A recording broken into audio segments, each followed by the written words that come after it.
Hey everyone, welcome to the Drive Podcast. I'm your host, Peter Attia. This podcast, my website, and my weekly newsletter all focus on the goal of translating the science of longevity into something accessible for everyone. Our goal is to provide the best content in health and wellness, full stop, and we've assembled a great team of analysts to make this happen. If you enjoy this podcast, we've created a membership program that brings you far more in-depth content if you want to take your knowledge of this space to the next level. At the end of this episode, I'll explain what those benefits are, or if you want to learn more now, head over to peterattiamd.com/subscribe. Now, without further delay, here's today's episode. My guests this week are Lauren Miller Rogen and Richard Isaacson. Lauren is an actress, screenwriter, director, but also a friend and patient. She's the co-founder of Hilarity for Charity, or HFC, a national nonprofit organization whose mission is to care for the families facing the disease of Alzheimer's disease, educate them about living a healthy brain life, and activate the next generation of Alzheimer's advocates. Richard Isaacson should be a familiar name for some of you, as he was a guest on a previous episode of The Drive in late 2018 when we did a deep dive into Alzheimer's disease. Many of you have requested follow-up podcasts on this topic. Among them, this is one. Richard serves as the director of the Alzheimer's Prevention Clinic at Weill, Cornell, New York-Presbyterian Hospital, and is an assistant dean at the office of the faculty of Weill Cornell of Medicine. I've known Lauren for a couple of years. We actually met through Richard, and the three of us been talking about doing this podcast for about a year. In fact, we were going to do it last fall, and then we put it off until the spring, and then COVID got in the way. So this one's been a long time coming. My intuition was that being able to talk about Alzheimer's disease with Richard and Lauren simultaneously would be a beautiful way to discuss the human tragedy of the disease, and also to talk about the science of prevention and the pathology of the disease. And honestly, by the end of this discussion, I felt we had really achieved that. I think Lauren's story is both heartbreaking and uplifting for reasons that will become clear as you listen to this. In this episode, we talk about her journey with her family history, what led her to Richard, and ultimately what really changed the course of her life with respect to how she treats prevention. We talk a lot about what preventative measures look like today and how we look at the evolving body of literature to figure out how to modify risk. So if you have even a slight interest in the prevention of Alzheimer's disease, I think you're going to find this episode both touching and enlightening. So without further delay, please enjoy my conversation with Lauren Miller Rogen and Richard Isaacson.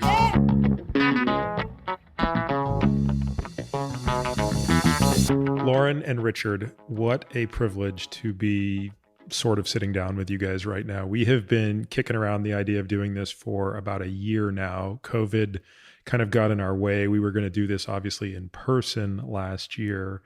So while it's long overdue, I think this is just such an exciting opportunity both to kind of hear from you, Lauren, and kind of understand your personal journey, which you've basically taken on as your life's mission. And then obviously Richard to have you back on and kind of, I don't know, I think bring people up to speed on what's happened in the last couple of years. So thanks both of you for making time today. Thank you for having us. I feel like longtime listener, first time guest. Very excited to be here. Longtime listener as well. Yeah, I hang on every word of most of the podcasts, especially, well, I had to listen to Tom Dayspring's podcast like 14 times. I'm still need to listen to it on repeat. But Lauren, let's start with you. I mean, I want people to really get an understanding of your story. So, I mean, when did you first become aware that there was something going on in your family that was robbing people of this precious thing called their mind? Unfortunately, Alzheimer's has been a part of my life as long as I can have my own memory. My grandfather, my mom's dad, had Alzheimer's. My aunt has told me it seems like he showed symptoms maybe in his late 50s or early 60s, but he was in a nursing home, I think, from the time I was around 8 or 9, maybe 10, and he passed away when I was 12. But when you're young, that age, to me, his memory issues were almost funny, right? Like he would take his teeth out of the table and I thought that was hysterical. And he would, repeat things. And again, like when you're little, that's funny. And I didn't have any concept of the fact that the reason he had to go into a nursing home was because he was wandering and that my grandmother couldn't take care of him. And then after he passed away, my grandmother started showing signs of dementia, and she was struggling to take care of herself and clearly wasn't eating. But I was in high school, so again, I wasn't really that aware of the situation and what was happening. But I was aware when they brought her from her home in South Florida up to where we were in Central Florida to put her in a facility, and how she was curled over in the seat, sleeping and not aware when I was showing her how I could drive for the first time, and how she eventually stopped being able to walk or talk or feed herself. And my senior year, I would go visit her every Friday after school and, a few other days during the week. But, when she spent the last year of her life curled up in a bed, obviously not talking or being able to care for herself in any way at all. It was a lot at 18, but it was still, I was younger, and it was my grandmother. I think when you're young and you envision your grandparents as like, well, they're grandparents. They're, this happens to them, even though, I think my grandmother was 76 maybe. So then she passed away. And then at my college graduation, when I was 22, my mom was 52, she repeated a story a few times. And, my mom, who was this incredibly smart, vibrant woman who was aggressive about the things she wanted in her life, and she didn't take no for an answer type of woman. But throughout her life, she'd always say, when I get Alzheimer's, when I get Alzheimer's. And I would say, stop saying that. Don't say that. And then at my graduation, when she repeated the story a few times, I thought, oh God. But I didn't say anything, of course. And then, over the next year or two, it became clear that this repetition was becoming a part of who she was. And she was losing control of, her ability to teach and to, do any number of things that someone who is fully functioning in a cognitive way could do. Eventually, we encouraged my dad to take her to a doctor, and over the course of a year and a half or so, we got as much as a diagnosis as one could get at that time. You're just out of college and you're being confronted with the idea that your mom is not even in her mid-50s yet, and she's already in the early stages of Alzheimer's disease, something that's already prematurely taken her parents. I'm guessing it's now sort of setting in that there's something going on in your family, right? Yeah. I mean, there was a lot of denial, I would say, a lot of fear, a lot of anger, and of course, a lot of depression. And I think what was really hard about it at the time was my mom wouldn't let us talk about it. And, at this point, I can only imagine what her identity felt like as a daughter of Alzheimer's herself, what was driving her at this point. But to me, things were really starting to become clear in a really scary way at that point. I didn't talk to anyone about it because I think, when you talk about something, it seems real all of a sudden. It's really happening. Even your father? Oh, God, especially not my dad, because my dad was the most in denial about any of us. My dad, my parents had, an amazing marriage, and they were best friends and partners. And he admired my mom for her brain and for how smart she was and how passionate she was about what she did and how hard she worked. And so, yeah, he was the last one, I think, to come around. But eventually, a few months after Seth and I started dating, actually, my parents came out to visit. This was in 2005 to meet him, and came out for my birthday. And when I dropped them off at the airport and I came back to Seth's apartment, it was the first time I'd said it out loud that I was afraid my mom was developing Alzheimer's. And it was the first time I cried about it. And he was like, no, she was fine. No, it's fine. And I'm like, you don't know her.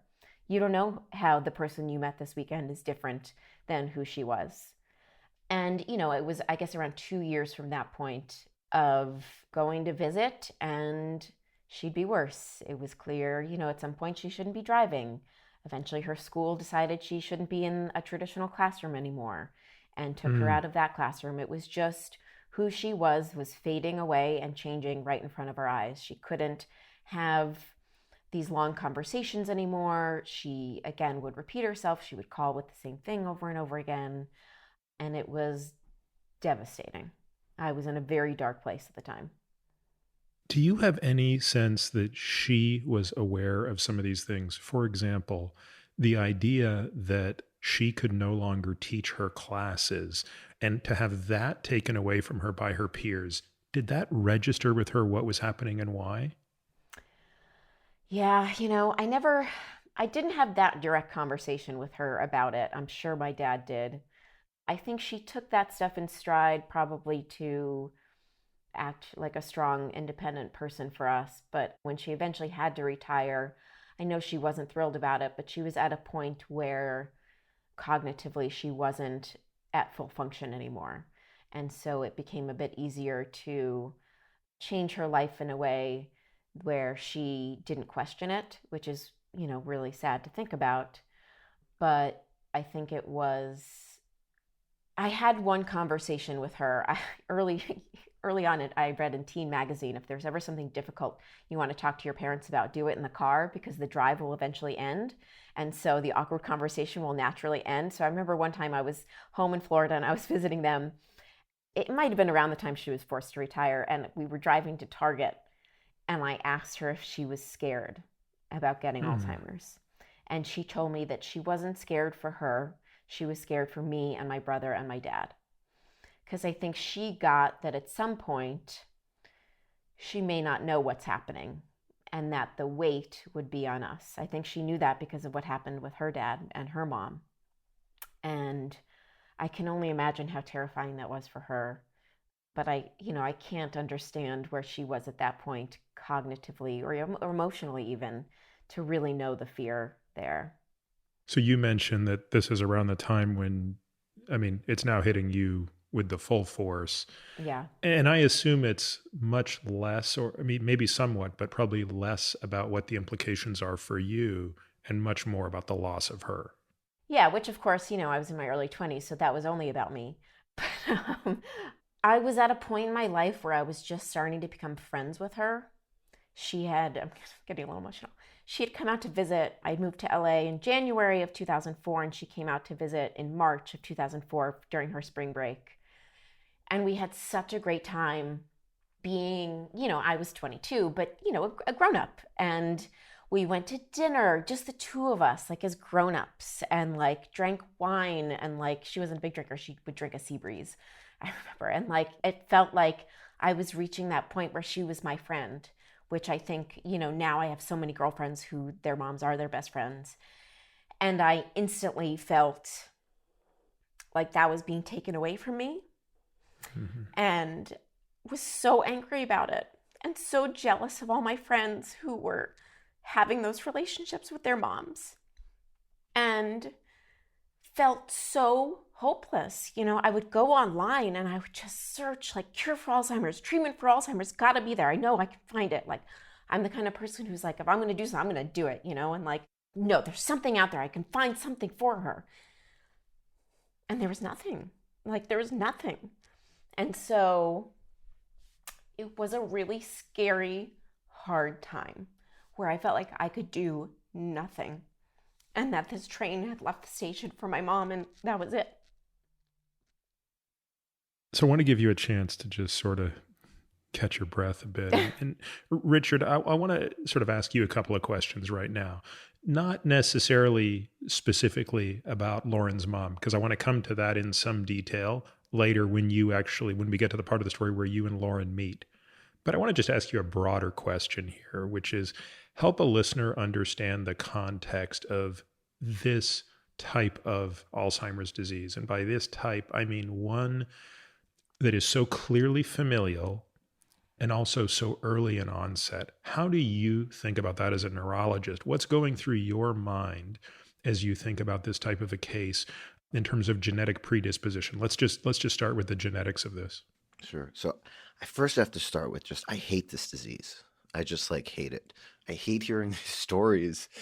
Now you're going to make me cry, Lauren.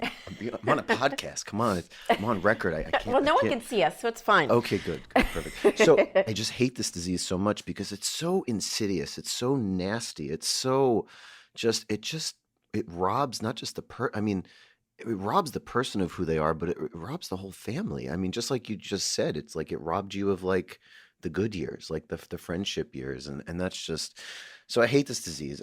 Alzheimer's disease starts in the brain decades before the first symptom of memory loss begins. And I didn't learn that in medical school. I hate to say it, but most doctors don't know that still.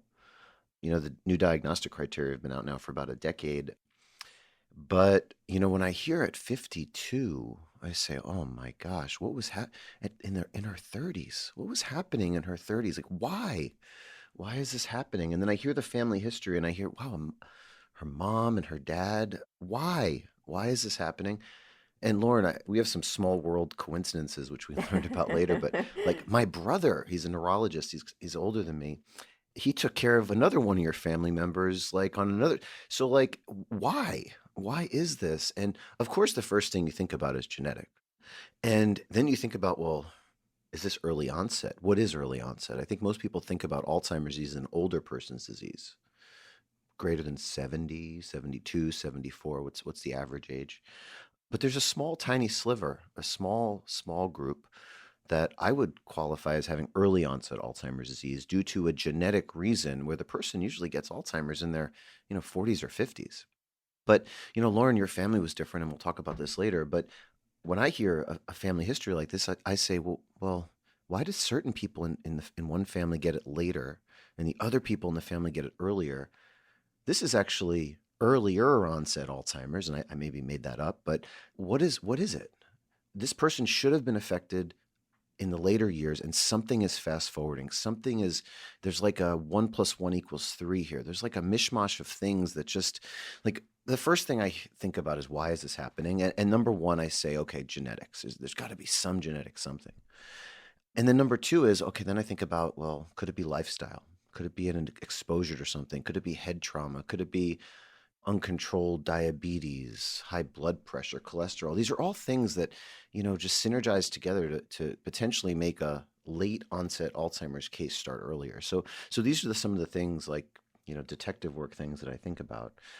But no, it's not typical. What genes do you think about, Richard? What are the suite of genes? I mean, there's the obvious ones, APOE4, but there are other genes that could be implicated in early cases. Can you say a little bit about those? Sure. So there's the typical early onset genes. There's really only three: presenilin 1, presenilin 2, and amyloid precursor protein gene mutation. I can count on my two hands how many patients I've seen with that.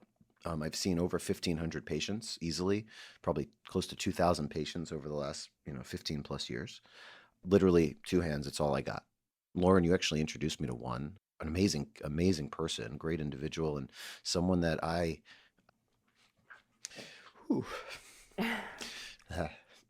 she may have that gene, but I will not say that she will get Alzheimer's. So for the first time in my career, we not only figured out that someone has an early onset gene, which means you're going to get Alzheimer's, but just wait. Our field is making a lot of progress. So, these three genes are just so rare. That's number one. Most people that have earlier onset Alzheimer's have a milieu of things. So I would call it polygenic risk. So APOE4, the variant APOE4, is the most common genetic risk factor for Alzheimer's disease. Now, the difference between APOE4, having one variant or two, I'll explain that in a second, means if you get the E4, it doesn't mean you're going to get Alzheimer's. It just increases your risk. If you get presenilin 1, presenilin 2, or amyloid precursor protein gene mutation, sorry for the long words there, if you get those genes, you get Alzheimer's. That's what the books say, except in that one person that you introduced me to, Lauren. We got time. She's in her 20s. We're gonna get this up for her. And those, Richard, really represent far less than 1% of the total cases are made up of APP, PSEN1, PSEN2. For what it's worth, I've never actually seen one. For me, those only exist in the literature. The interesting aside, by the way, is there's some people speculate that the index case of Alzheimer's disease was actually one of those. And some of our understanding of this disease may be incorrect as a result of that, but we'll kick that to another discussion. So when you meet a person like Lauren, you're not necessarily thinking one of those three genes. You are just thinking some aggressive combination of other things.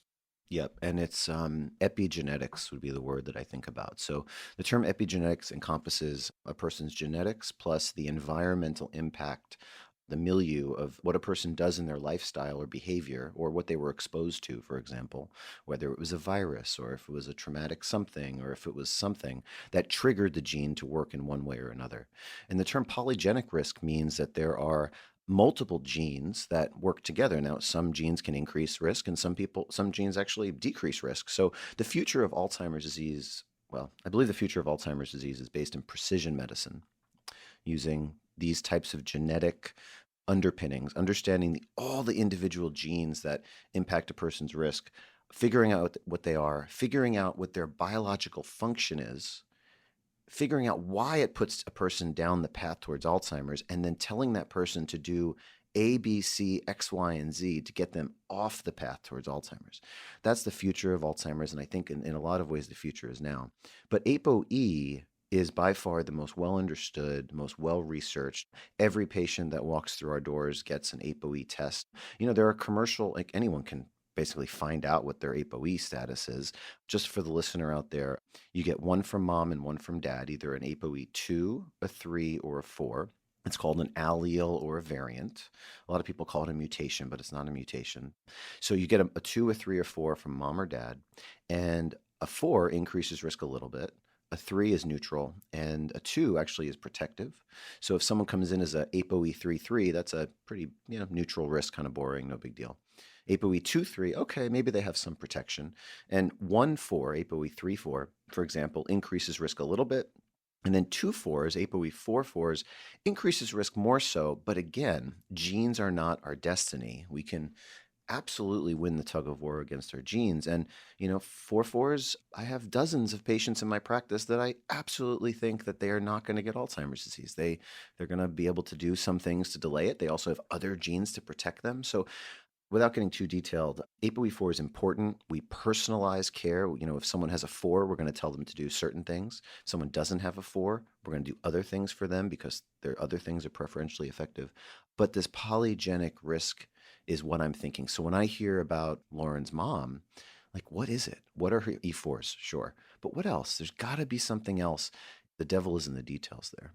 Richard, I want to go back to Lauren to continue the story. Before I do, can you explain for folks that want a bit more of an understanding, what is it about having the E4 variant relative to the E3 variant that increases risk? So the gene codes for a protein that differs in what way from what we call the wild type or the E3 variant?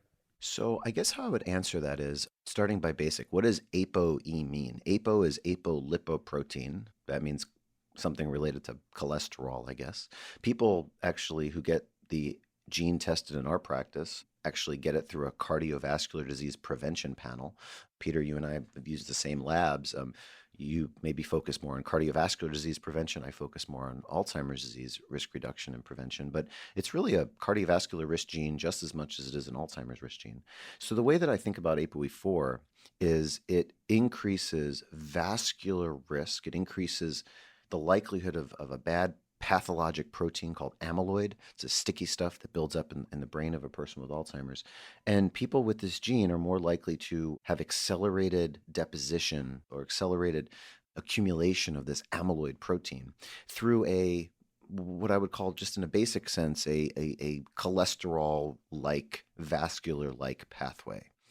There's a ton more I can talk about it, but once you've seen one person with Alzheimer's, you've seen one person with Alzheimer's, and different people can take different roads to Alzheimer's disease. And the APOE4 road is actually something I kind of understand. I kind of get it. I feel good about it. I know that may sound callous or strange, but I know what I'm up against. Okay, great. We can do lifestyle things. We can manage cholesterol in a certain way. We can do all these different things. And I know certain things that work.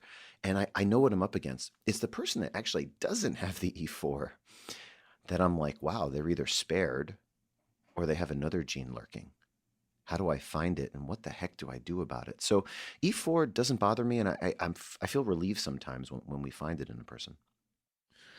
All right. Well, I think we'll talk a little bit more about this, but Lauren, I want to kind of hear more from your story. So as you're now kind of coming to grips with the fact that your mom is slowly slipping away, And you're also realizing that unlike, oh, if my mom has premature heart disease for which there's no shortage of treatments, you're realizing actually your ability to access the best in medical care isn't really going to do much. What's the temporal course of her progression? So as we get, let's say, fast forward to when you and Seth get married, which is, 10 years ago, how is she at that point, which is still probably putting her in her late 50s, right? She had just turned 60. So at that point, she could still walk.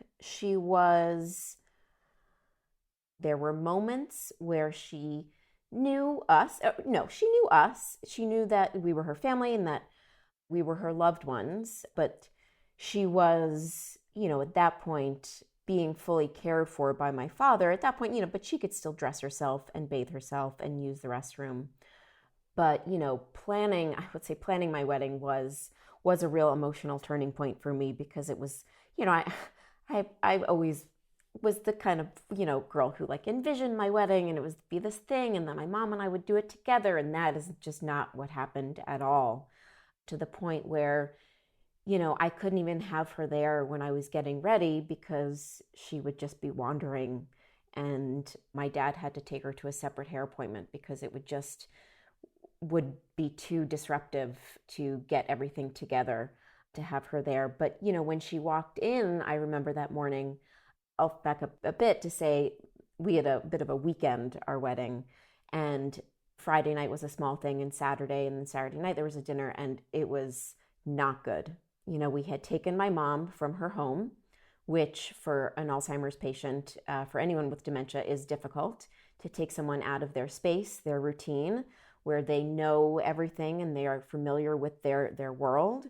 So that, of course, had put her in a place where I think she was probably feeling very scared, because she didn't understand where she was or what was happening. And at our rehearsal dinner the night before, I remember her telling me she just wanted to go home, which was, really hard to handle. But then miraculously, the day of, she walked in and she called me the bride, and she knew that I was the bride, and that I think she knew that I was her daughter, but she knew she felt proud. She knew she felt love. And I have an amazing photo of her looking at me and holding my hand. And it's just, she knows that, there's a connection there, but it wasn't the moment that I had certainly dreamed of. And I feel like it was my dad and I that walked her down the aisle instead of him and her walking me down the aisle.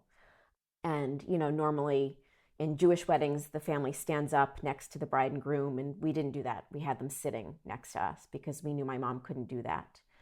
So at that point, she was, she wasn't teaching anymore. That was a few years earlier that had ended.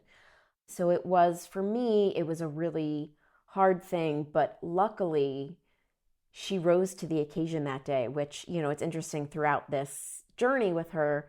I think people that don't understand the disease, trying to find some sort of lightness and hope, would always be like, but she must have good days sometimes. She must remember you sometimes. Does she remember you sometimes?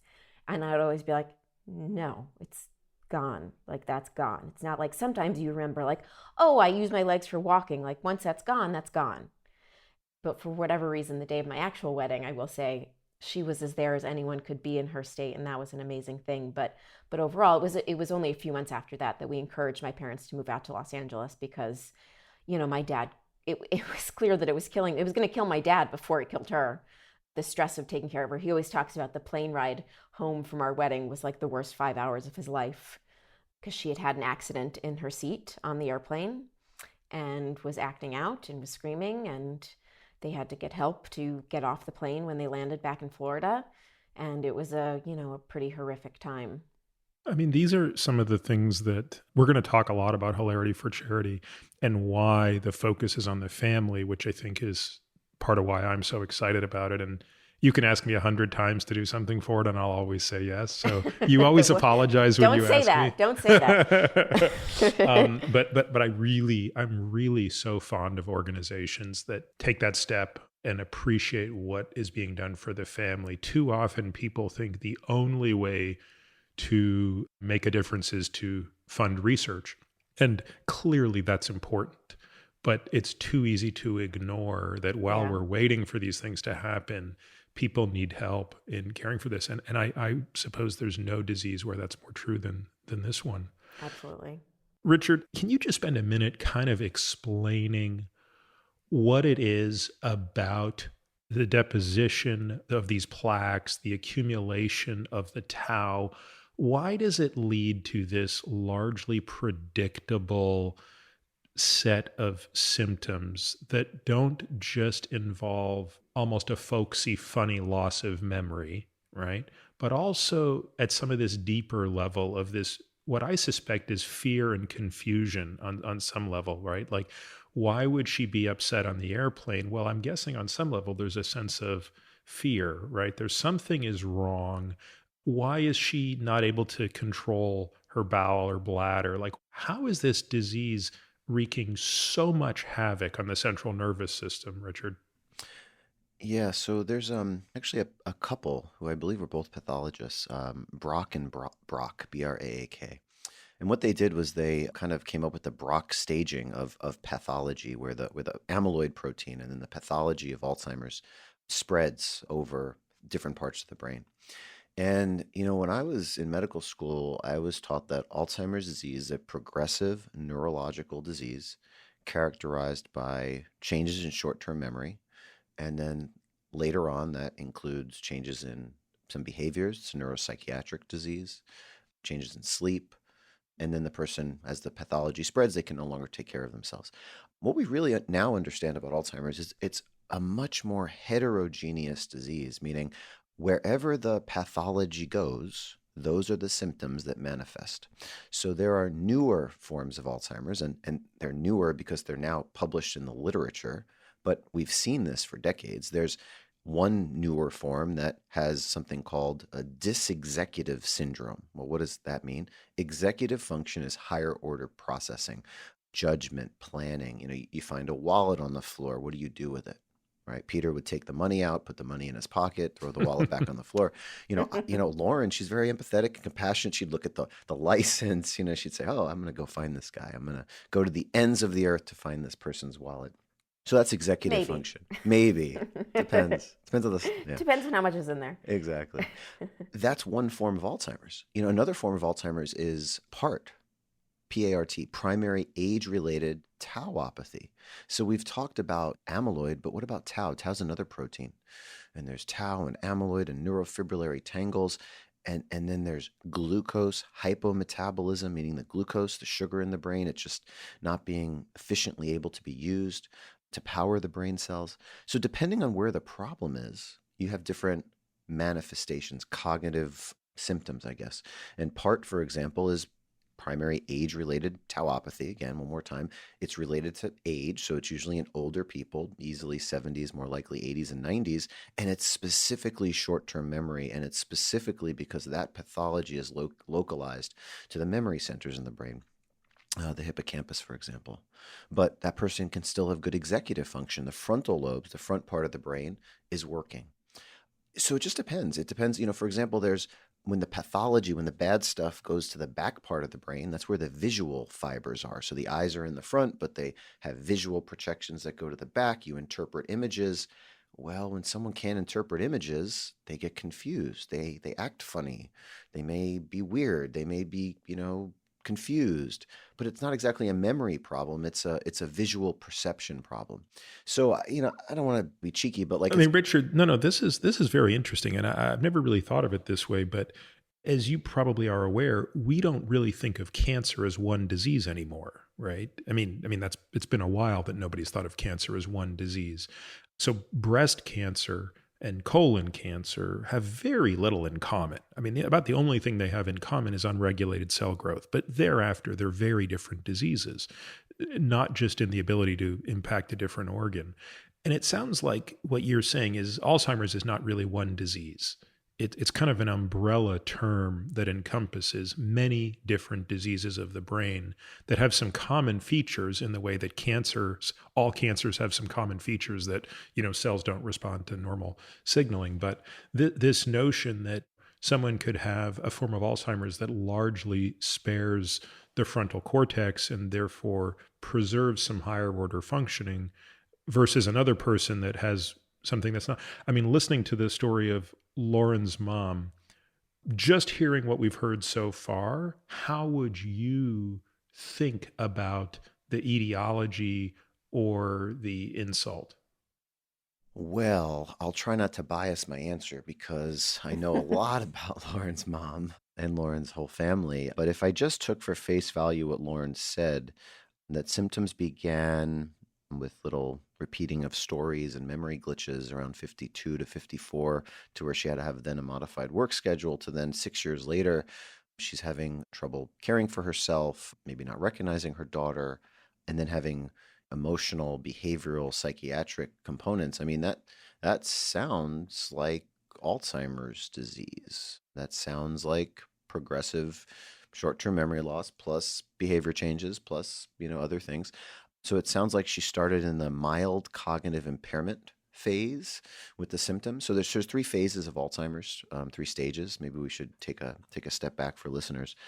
The first stage is actually the preclinical phase, the pre-symptomatic phase, where Alzheimer's disease has started in the brain, but there are no symptoms yet, no clinically apparent symptoms. Believe it or not, there are 46 million Americans with Alzheimer's disease in their brain right now, but no symptoms. That's crazy. I've never heard that before. That number you've never. That's wow. Yeah, I try to keep that close to my vest because. And how do we know that, Richard? That's what the studies say, I don't know. You're the critical appraiser of studies. I'll have to send you the study and you can tear it apart, Peter. You're going to bring this one to Journal Club next month. What a great idea. I love those journal clubs. That sounds like the nerdiest club of all time. Oh okay. My. And we've discussed you and we've discussed It is nerdy. It is pretty freaking nerdy. And we record it and then we watch it and we my God. Yeah. I was captain of my math team at Comac High School. Well, there you go. Never mind. It sounds really cool then. Thank you. Also the alma mater of Lauren's mom. High five. Go Comac. And Lauren's uncle and some others. Anyway, so this preclinical, pre-symptomatic phase is by far the most important phase, I think, well, maybe, to focus on, because that would be prevention of Alzheimer's. You can call it either treating preclinical Alzheimer's or secondary prevention of Alzheimer's, because you're trying to prevent the dementia from happening. So stage 1 is preclinical Alzheimer's. Stage 2 is mild cognitive impairment due to Alzheimer's, where there are enough memory glitches and other changes to where it's noticeable, it's greater than a standard deviation and a half below the norm, but the person can still take care of themselves. So I think, Lauren, when your mom started having symptoms, she was easily in the borderline preclinical to MCI stage. And then people have, roughly between a 12 and 16% per year, depending on what study you read, chance of converting from MCI, mild cognitive impairment due to Alzheimer's, to dementia due to Alzheimer's. And the only difference is they still have the symptoms, they're just worse, and they can no longer take care of themselves. So, Lauren, many people would be very pleased and thankful that if symptoms started at 52 and she was able to attend your wedding at 60, I mean, that's horrible, but better than it could have been in the grand scheme of things. At least she was there, I have friends who unfortunately had weddings without parents there, so because they had lost them already. So yeah, absolutely. So these are the stages. Okay. It's a staggering number. And whether it's 46 million or 36 million or whatever the number is, it's not surprising in the sense that when you look at how many people are pre-diabetic and you think about how that is one of the pathways to Alzheimer's disease, sort of the energy dependent pathway, it's very plausible, especially when you consider the other pathways. Richard, one thing I want to park with you to come back to is some thinking around how many different variants of the disease there are, right? Sort of the lipid variant of the disease, the toxin variant, the potentially an infectious variant, if one such exists. So maybe I'll let you think about that for a minute. So Lauren, I want to talk about how you made your way to Richard, because that's how you and I met. You and I met through Richard, but I want to know how you and Richard met. Sure. So, okay, I'll try to keep this somewhat brief. I feel like it might be long. This is a hilarious story. I'm sorry. I remember this like a video in my mind, but anyway, I don't want to interrupt. So in 2011, it was the year that I got married. It was the year I shot for a Good Time Call, and it was the first year that we planned the first Hilarity for Charity event, which was January of 2012. So 2011 was a pivotal year for me. Up until that point, like I said, I had been really dark and depressed, and I'd been trying to work, and I'm a screenwriter and I was writing, but like I just spent a lot of time just being pretty dark and pretty upset. And then a friend came to me and was like, let's throw an event and raise money for Alzheimer's. And I was like, no. But then he wore me down, thank God. And we did. And so in January of 2012, we threw our first variety show to raise money for the Alzheimer's Association. And that was, an incredible event. We raised a few $100,000, but was the most incredible part of that was that we were contacted by young people who felt seen for the first time because they were seeing me in my, late 20s and my husband in his late 20s talk about Alzheimer's, which, even for me up until that point, every image of Alzheimer's I had seen was of someone who was old and gray and not at all related to me in any way that I could understand.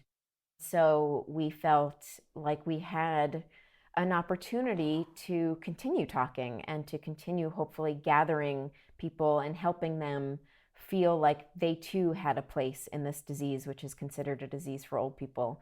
And so that's when we kind of decided to form our own little organization, which was a fund within the Alzheimer's Association for many years. In 2017, became our own 501c3.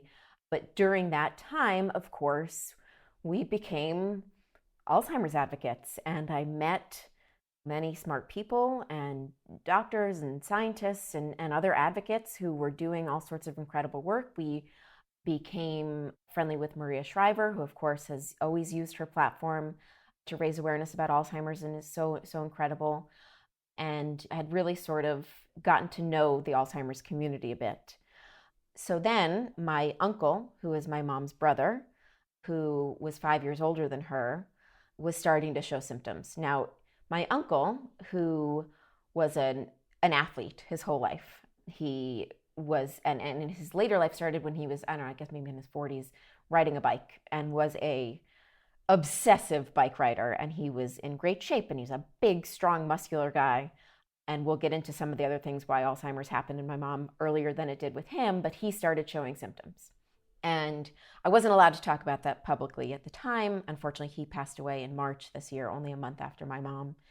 And his family, my aunt and my cousins, have fortunately now given permission to tell his story so it can potentially help. So he was starting to show symptoms, and they were on the East Coast. So they came to me and said, what do we do? What do we do at this point? And at this point, by the way, my mom was very advanced at this point. They were out here. This was, I don't know what, Richard, it was 2014, 15, 16 even? 17? And basically, I'd reach out to a doctor that I knew and was like, my uncle's on the East Coast. I want to get him into the best of the best. Who is it? And this person recommended Richard. The best of the best looking, I hope? The best looking Alzheimer's doctor there could. Yes, exactly. Thankfully, this is a podcast. That's what my uncle was hoping for, was the best looking Alzheimer's doctor. The one with the best phones, I think, is what it was. Definitely really the best phones. Well, I mean, certainly I've listened to that episode where you guys talked about Richard's phones. Oh God, he's showing one. Everyone's missing it. There's rhinestones. There's a horse on the back. At the top, are those not rhinestones? Diamonds. Hello. Oh, diamonds. Excuse me. Those are diamonds. It's a diamond pillow. Come on. Anyway, so gave me Richard's name, and I went on his website and I found his email, his direct email address, because of course I'm not the kind of person who's like, I'm going to be polite and keep my mouth shut and follow the rules to get to where I need to go. Like, I'm going to do what I got to do. So I found his direct email address and was like, hi, here's who I am. This is what I've done. My uncle has Alzheimer's and needs your help. And so he wrote me back right away. And then, of course, we connected that he was from Comac and that my mom and my uncle had gone to the same high school as Richard, which is, what a small world. He, of course, got my uncle in there right away, and they went on the journey that they went on. So then I was in LA, and then once I connected them, I came to New York, a few months later or something. And I, said, I'm coming to New York. I want to come see the clinic, come meet you. And then, of course, I'm seeing the clinic and talking to him. And then I was like, I want in. I want to be a patient. I want to prevent Alzheimer's. Let me in. Help my brain.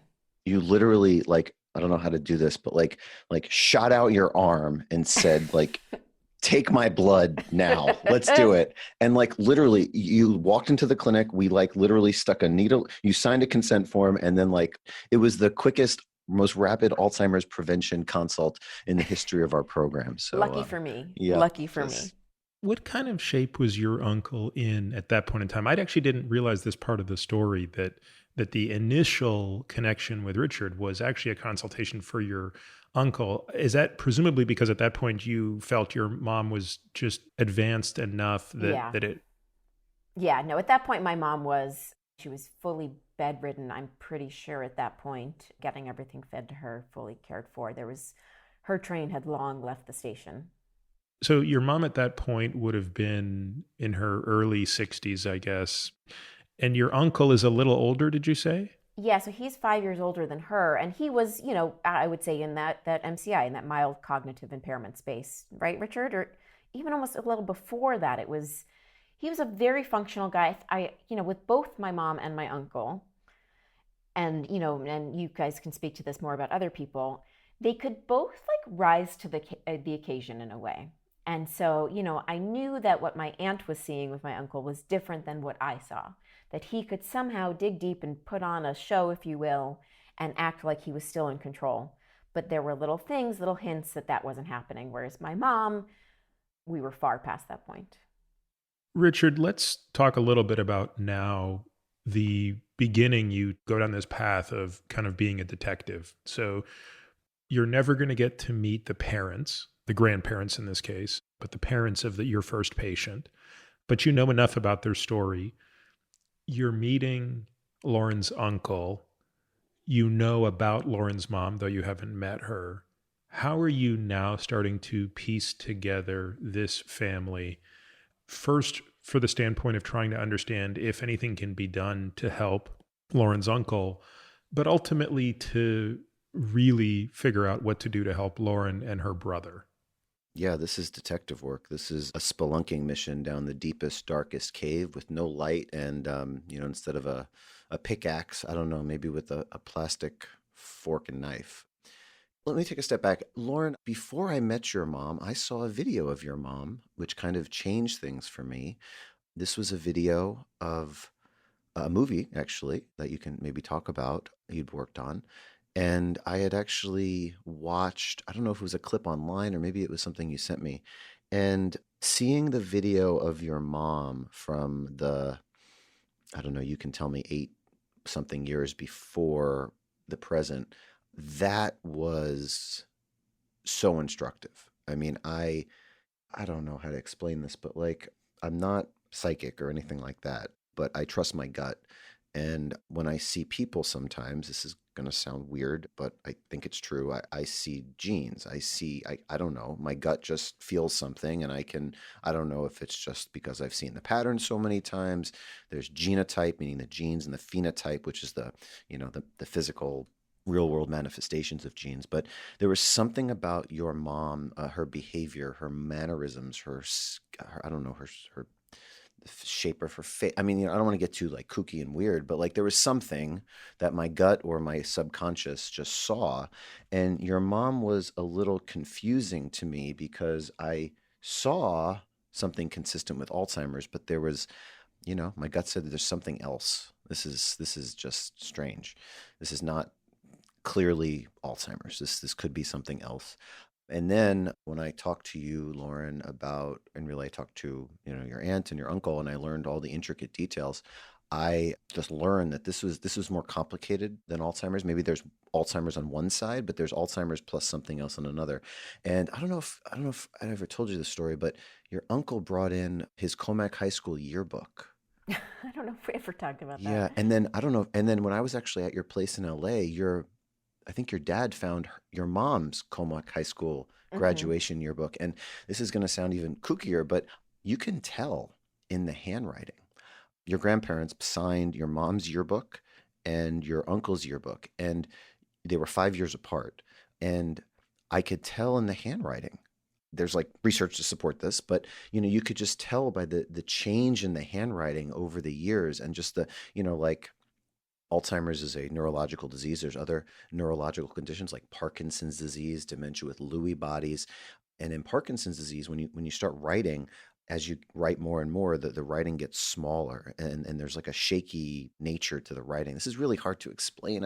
I don't know, something about the handwriting was just different, and about the word choice. Like, there was a study that looked at nuns, and the nuns wrote their autobiographical sketches in like their late teens. And then depending on analysis of their autobiographies that they wrote, you could predict which nuns were going to get dementia 60 years later. So there's a lot, I believe Alzheimer's is a life course disease. Yet literally people with the APOE4 variant, one or two copies, have smaller brains when they're born. So I know we say Alzheimer's is, starts 20 to 30 years before in the brain. Well, that may be because of the biomarkers of Alzheimer's that we can detect are noticeable then. But I believe Alzheimer's is a life course disease. And sorry for the long story here, but I learned a lot about your family from the clues that I got from those videos and the handwriting samples of your grandparents. So I guess I would start with that. And then I think I just said earlier, but my brother completely randomly cared for another one of your family members. My great uncle. Your great uncle. I mean, like just completely strange and bizarre. But, I actually talked to my brother about him. And we just start to put the clues together. So first we do the detective work and kind of the investigative part.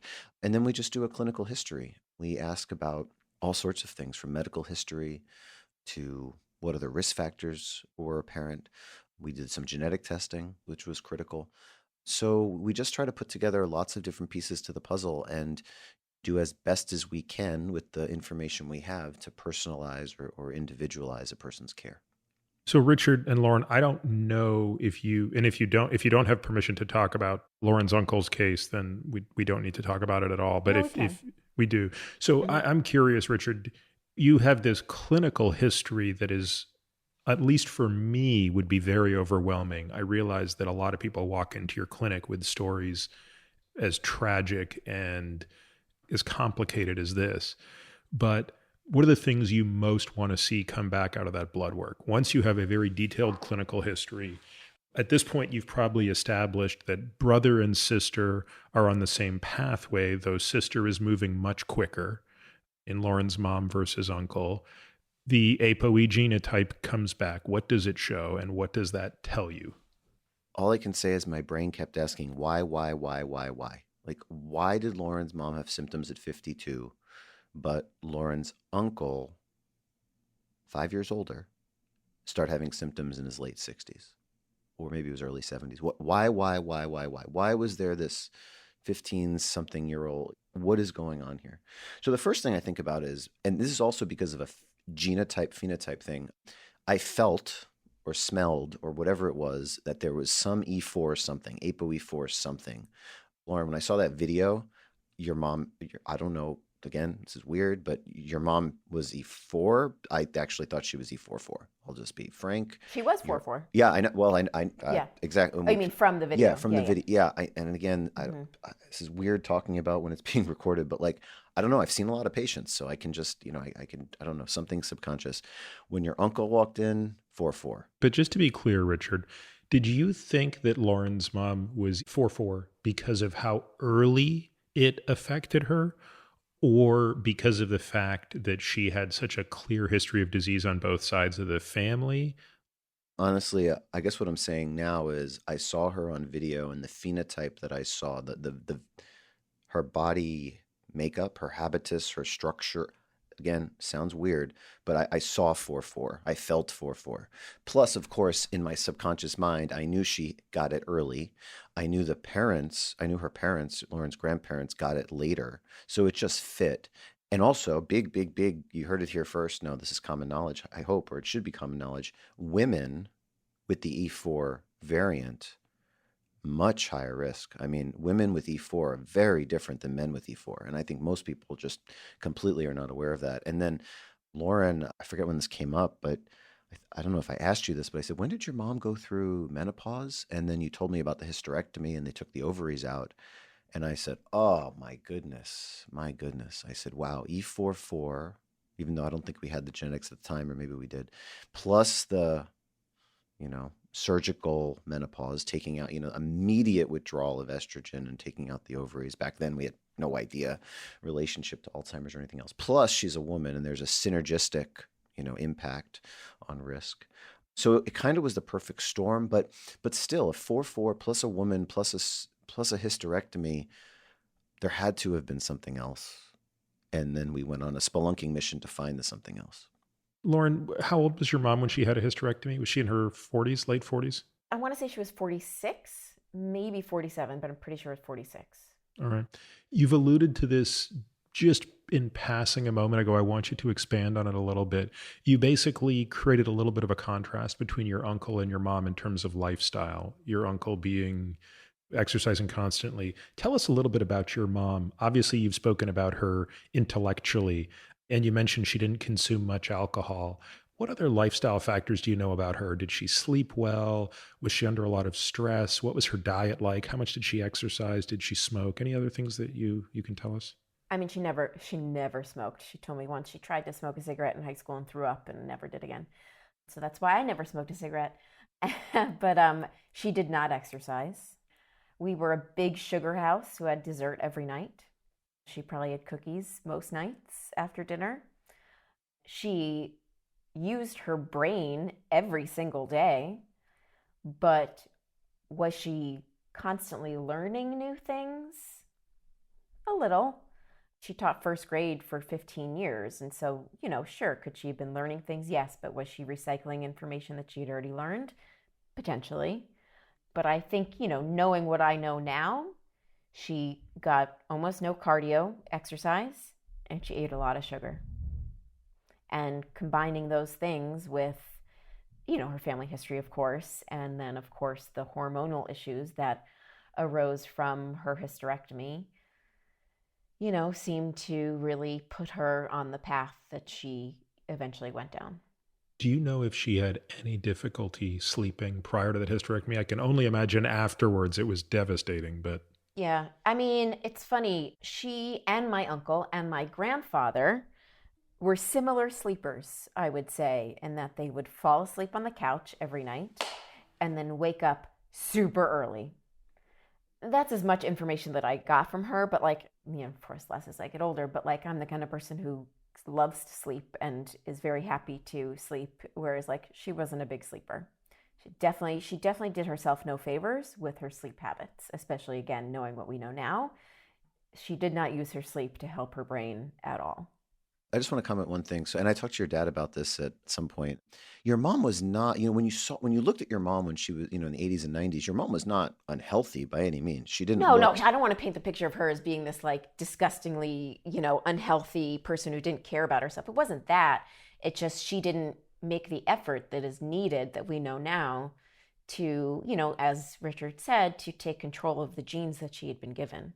In the prevention space in preventative medicine or preventative health, at least the way I think about it is there's normal and then there's optimal. Your mom for the time, that was kind of the typical, what I would call your mom now is, maybe, they heard of the term skinny fat, right? Yeah. Skinny on the outside, I would say that. fat on Yes. the inside. And maybe, I don't know what your mom's waist circumference was in high school versus her waist circumference in her, 40s and 50s. Much but larger. I can guarantee you it was larger based on, my understanding of the pathology of this disease.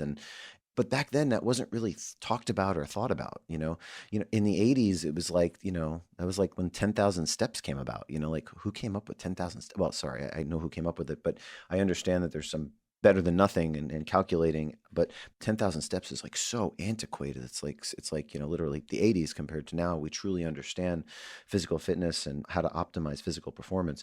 Your mom was not unlike most middle-aged women at the time.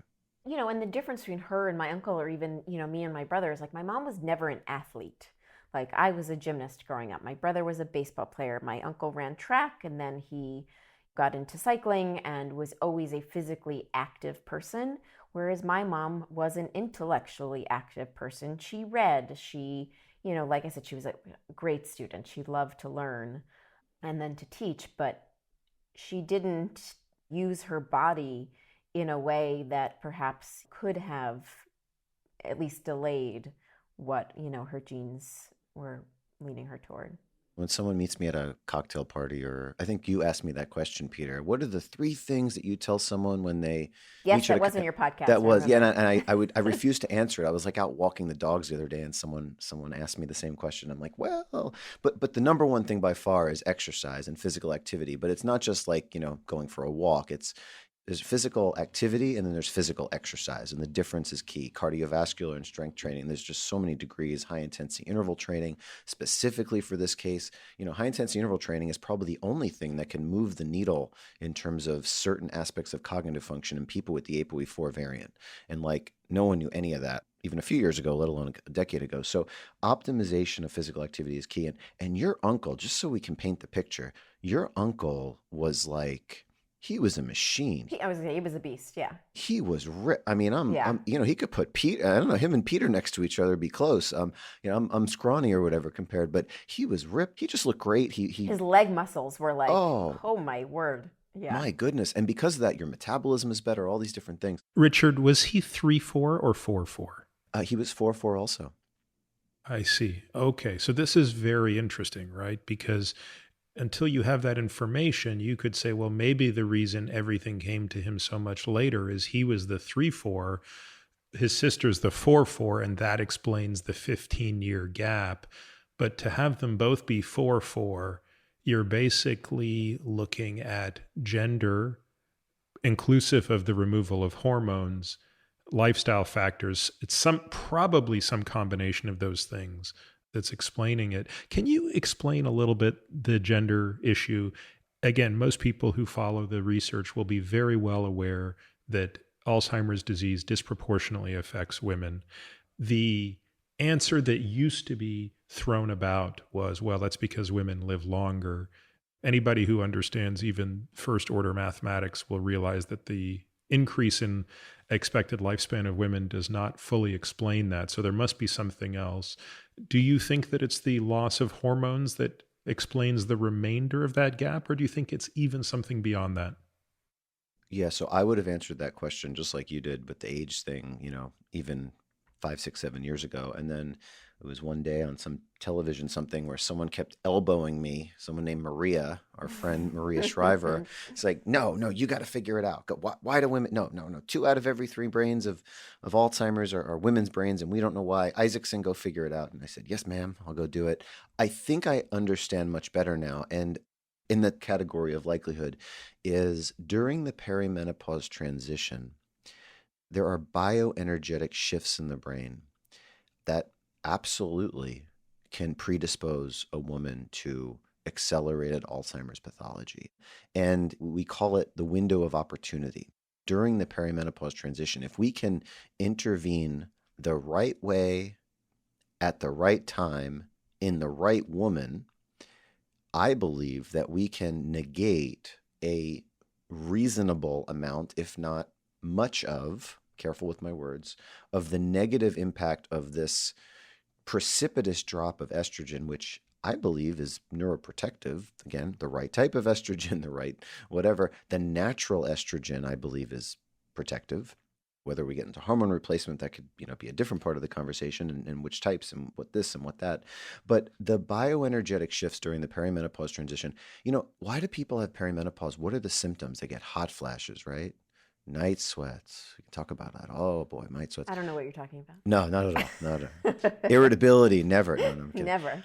So all of these different things, it's a brain disease. Perimenopause is a brain condition. Those are manifestations of the hormone withdrawal in the brain, and those are the symptoms that, brain fog. Like I used to think, I'll just be very frank, I was completely dead wrong. Like women that had perimenopause and they had this brain fog thing, maybe they're just not sleeping right. Maybe, well, no, they're not sleeping right, and their sleep is interrupted because of this bioenergetic shift. And heck yeah, you're going to have brain fog, and now we know what it looks like. I hate that term brain fog. It's so non-specific. It's problems with processing speed and attention, and that's how I think of it. But perimenopause is a brain disease, so I think that's really important. And this bioenergetic shift is like, it's like if you want to fast forward brain aging, like in a woman, in a susceptible woman, because not all women are created equal, an E44 woman, a surgical menopause, meaning taking out the ovaries with the uterus, wow, that could do it. Now, I don't want to say this in all cases. It, again, depends on the individual person, but perimenopause transition is a huge unrealized risk factor for progression to dementia in an Alzheimer's susceptible woman. And just be careful and listen to those words, because just because you're going through perimenopause does not mean you're going to get Alzheimer's, but in susceptible people, it is. And I really believe that from a precision medicine perspective, we can intervene with specific hormones in specific ways. Is it a patch? Is it a gel? Is it all these different things? Do you need estrogen? What type of estrogen? From horses? From natural? What about progesterone? When do we add it? And these are things that I talk to an OBGYN every other week now. I'm a neurologist. What the heck? So I could talk about this for a long time, but just know that this hormone thing is real. That's where you think the bulk of it is then, Richard, is it's less about the age gap or the age advantage, like, the sort of lifespan advantage women have. And you think it's the elephant in the room is this enormous hormonal shift. I think that's the most under-recognized / largest impact in a lot of women, but I have to take a step back, and age is the number one risk factor for Alzheimer's. Women plus age, so a 65-year-old woman with the APOE4, with at least one or two APOE4 variants, that's like the perfect storm. Plus you add in this, the perimenopause transition. But, there's individual things when it comes to a woman's life. So, for example, there's more widows than widowers. And widowhood is a astronomically important risk factor for cognitive decline and dementia. Also, women specifically with abdominal obesity. Enlarged waist circumference, visceral fat. As the belly size gets larger, the memory center of the brain gets smaller. And we now know that in women specifically, women have a 39% increased risk of dementia when they have, enlarged waist circumferences over a certain degree. And they're impacted more so than men. When I think of a woman and I think of body composition, I'm really paying attention to body fat. And I'm not just paying attention, like weight, I don't care about. For women, I care about what's percent body fat and where is the fat? Is it visceral or is it otherwise? Cellulite on the thighs, I don't care. Oh, thank God. Belly fat, yeah, thank you. Thank you. Great. You don't have cellulite on your thighs. You're on the Atia Isaacson program. Thank goodness this is a podcast. No one can see it. You beat me in the spin class. You were a hoss in there. I did. That was impressive. I was dying. So where the fat is key. Like in men, I really believe, and I think evidence is coming around to support this, but muscle mass in men is more important as opposed to body fat, especially visceral fat in women, as a specific individual sex-specific risk factor towards Alzheimer's. So I was going to ask you about that, Richard. Do you think that part of the sex difference is that men have more lean mass than women? So it's that they have greater capacity for glucose disposal, and that could be an independent predictor beyond the loss of hormones? I don't know. I think we need to tease this out. We're honestly doing one of the, if not the only, one of the very few studies where we're looking at, pretty comprehensive brain imaging on women and men between the ages of 40 to 65. Lauren, you don't qualify yet because you're still a baby. Thank you. But one day you'll jump in. We're going to be able to answer this question, I hope, in the next 5 to 7 to 10 years or sooner, but I don't know the answer to that question. So Lauren, you finally decide you also now want to be a part of this prevention program. You're watching your uncle hopefully have his disease course slowed. You're watching your mom in the final stages of her life. What is the hardest thing for you to hear from Richard once you get through that initial diagnostic workup and battery of tests? What are the things you're now starting to confront about yourself? What do you learn, first of all? Oh God, where do I begin? I mean, I learned a lot. Well, first I learned my APOE status, which is that I'm a 3/4. Okay, so that means you got a 4 from mom and obviously a 3 from dad. Right. And, I felt okay. I didn't throw, it's funny. My brother had done 23andMe a couple of years before we knew Richard, before anything. And he got it back and it was like, and this is early on in 23andMe. So I don't even know if it said APOE4. It said like Alzheimer's risk, yes. And he freaked out. But then by a few years later, I think it was like and it even could have been the information that came with that, along with Richard, which is this is not the genes that he had been talking about before, which are you're going to get Alzheimer's. This is even a 4-4. This is a 3-4. And there are things that we can do to modify my risk. And so again, as I touched on, as someone who's like, if I'm going to do it, I want to do it and dive in on it. So don't get me wrong, I wasn't like, yes, I have a 3-4, let's celebrate. But like, I felt, okay, I have this information. Science is telling me there's something I can do. Why don't I do it? But it was easier in the beginning. Have I been a patient at the clinic 5 years? Five, For at least 4 years? or 5 years, yeah, at least. And I kind of like half started. I was like, a little better at my diet and a little less sugar, and and I exercised, but not what I needed to be doing. And then certainly then, and in the year leading up to when I met you, Peter, was, I was directing a movie that year. And that is certainly not the time where you have all the space in your life to take control of your health. So I fell off the wagon during like sitting on my ass in an editing room for 8 or 9 hours a day. I didn't exercise before that. You know what I mean? It felt like power in a way. And it took me a while to figure out how to harness that power and what lifestyle changes I needed to adopt and to change, and certainly took both of you at different points in my journey to help me and guide me, and I'm lucky for that. But to me, it felt exciting. People often are like, aren't you scared? Why would you want to know? Blah, blah. And I'm just like, why don't you want to know? Science gives us tools. I don't want to live in the dark and not use the few tools that I've been given at this point. That seems way worse to me. So I felt very lucky that I was, getting to access your smart brains and, of course, other people that I've met and take some control over my genes. It is an interesting point you raise, Lauren, because, and I may have even told this story on a podcast before, but I remember maybe 2014 or so, I had a husband and wife that were both in the practice and simultaneously coming in and did blood tests on both of them. And we always do screen for APOE on the way in. And each of them came back 3-4, 3-4. They have 3 children. So one, I'm explaining to them what the E4 means for them. And I'm also saying, look, your kids are young now, but at some point it's going to make sense, probably in their 20s, to do a screen on them, because there's a 25% chance that each of them will be a 4-4, a 50% chance that they'll be 3-4, and a 25% chance they'll be 3-3s. And I think because their kids were girls, I wasn't so worried about head trauma. If their kids were boys, I probably would have said I would even test sooner to really revisit. If they're thinking about playing football, I would probably reconsider that in the case of an E4. Richard, I'd like to hear your thoughts on that, by the way. Anyway, the point of the story is I got a real heated call from their PCP a couple of weeks later saying, how dare you test them for this gene? I mean, what are you trying to do?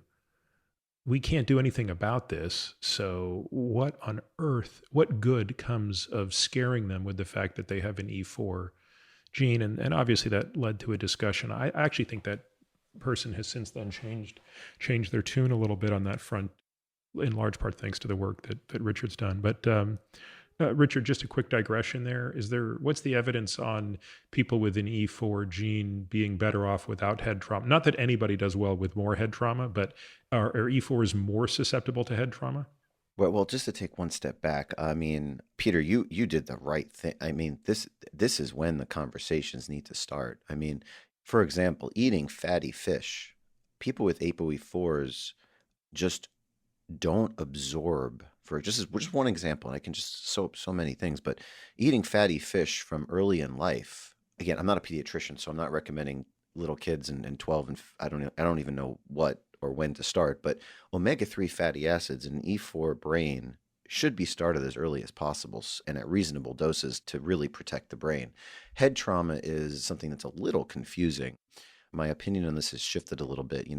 My nephew, Bobby, my sister asked me about this. Should he be playing football? And, of course I have some agita in my stomach, but, if you have the 4 gene, sure, you may be at higher risk, and head trauma may certainly intermingle. Again, epigenetic risk, head trauma plus E4 potentially can increase risk. These are really difficult conversations to have, but knowledge is power. Lauren, you felt empowered. Yeah. Our patients like, okay, I'm ready. Let's do it. If I at least I tried. I mean, it's better to try than not.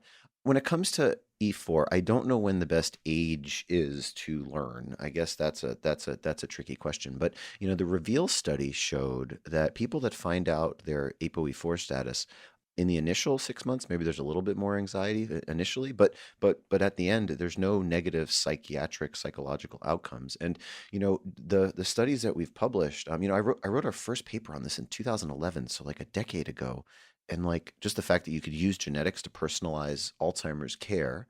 That paper fell on its face. I don't even think it's been cited. Like it's one of those papers, it just kind of sat. I mean, now we write papers that like specifically the entire paper is about if you're E4 versus not E4, do this versus that.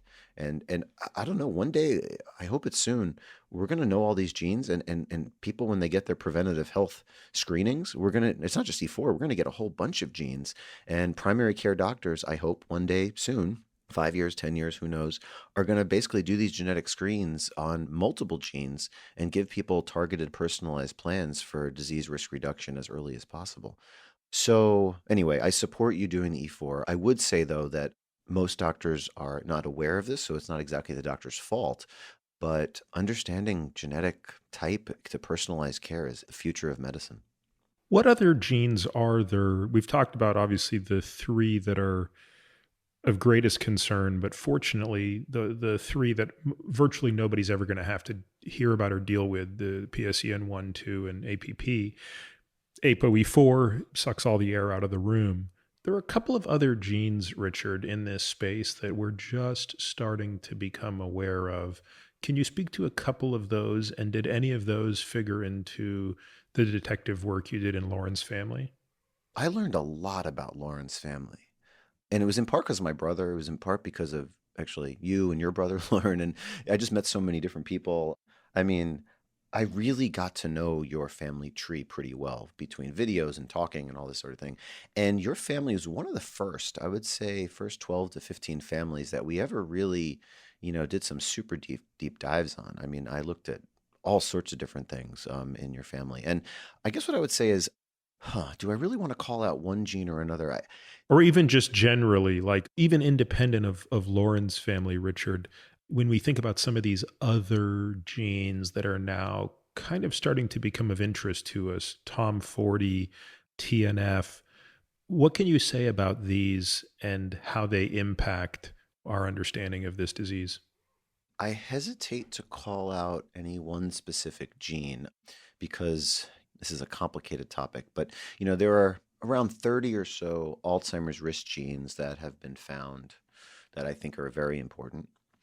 But aside from just those risk genes, and you could say CLU and PICLAM or whatever you call it, and BIN1, and I could just name a whole bunch. And TOM40 is really important because not all APOE4s are created equal.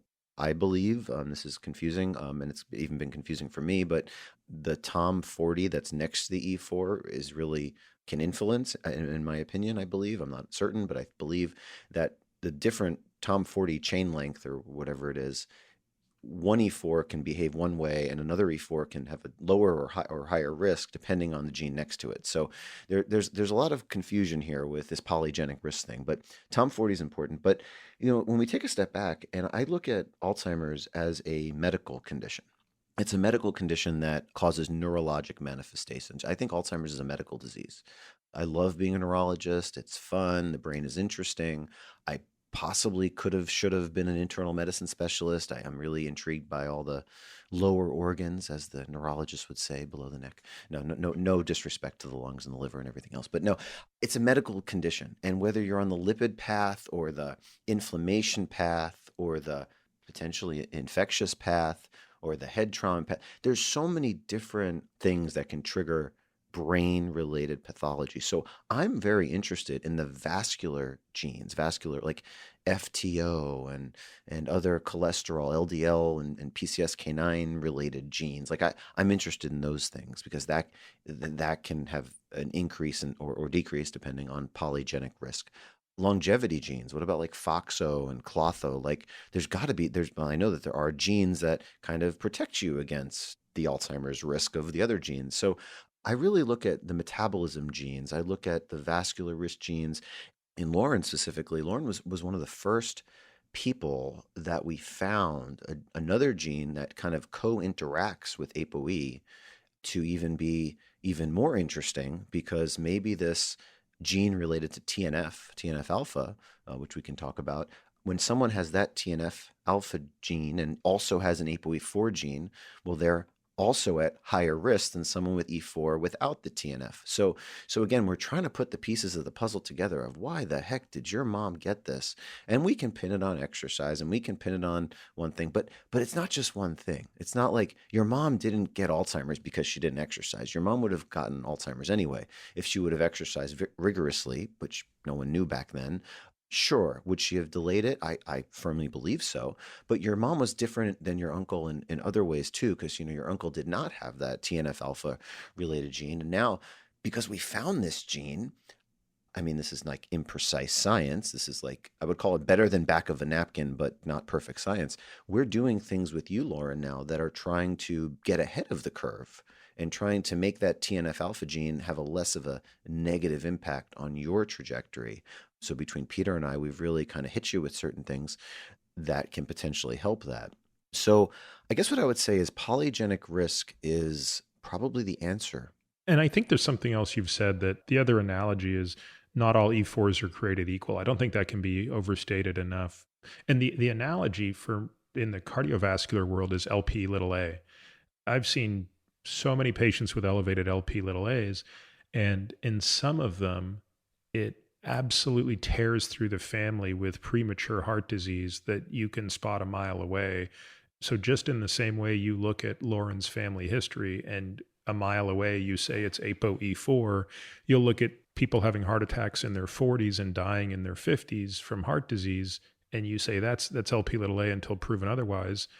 And then there's other patients that show up with elevated LP little a, very elevated LP little a, apparently normal risk of cardiovascular disease.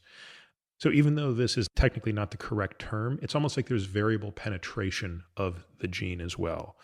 So let's go back to kind of the what can you do, Lauren? So let's go back in time. It's now a couple of years ago. You're off the editing floor.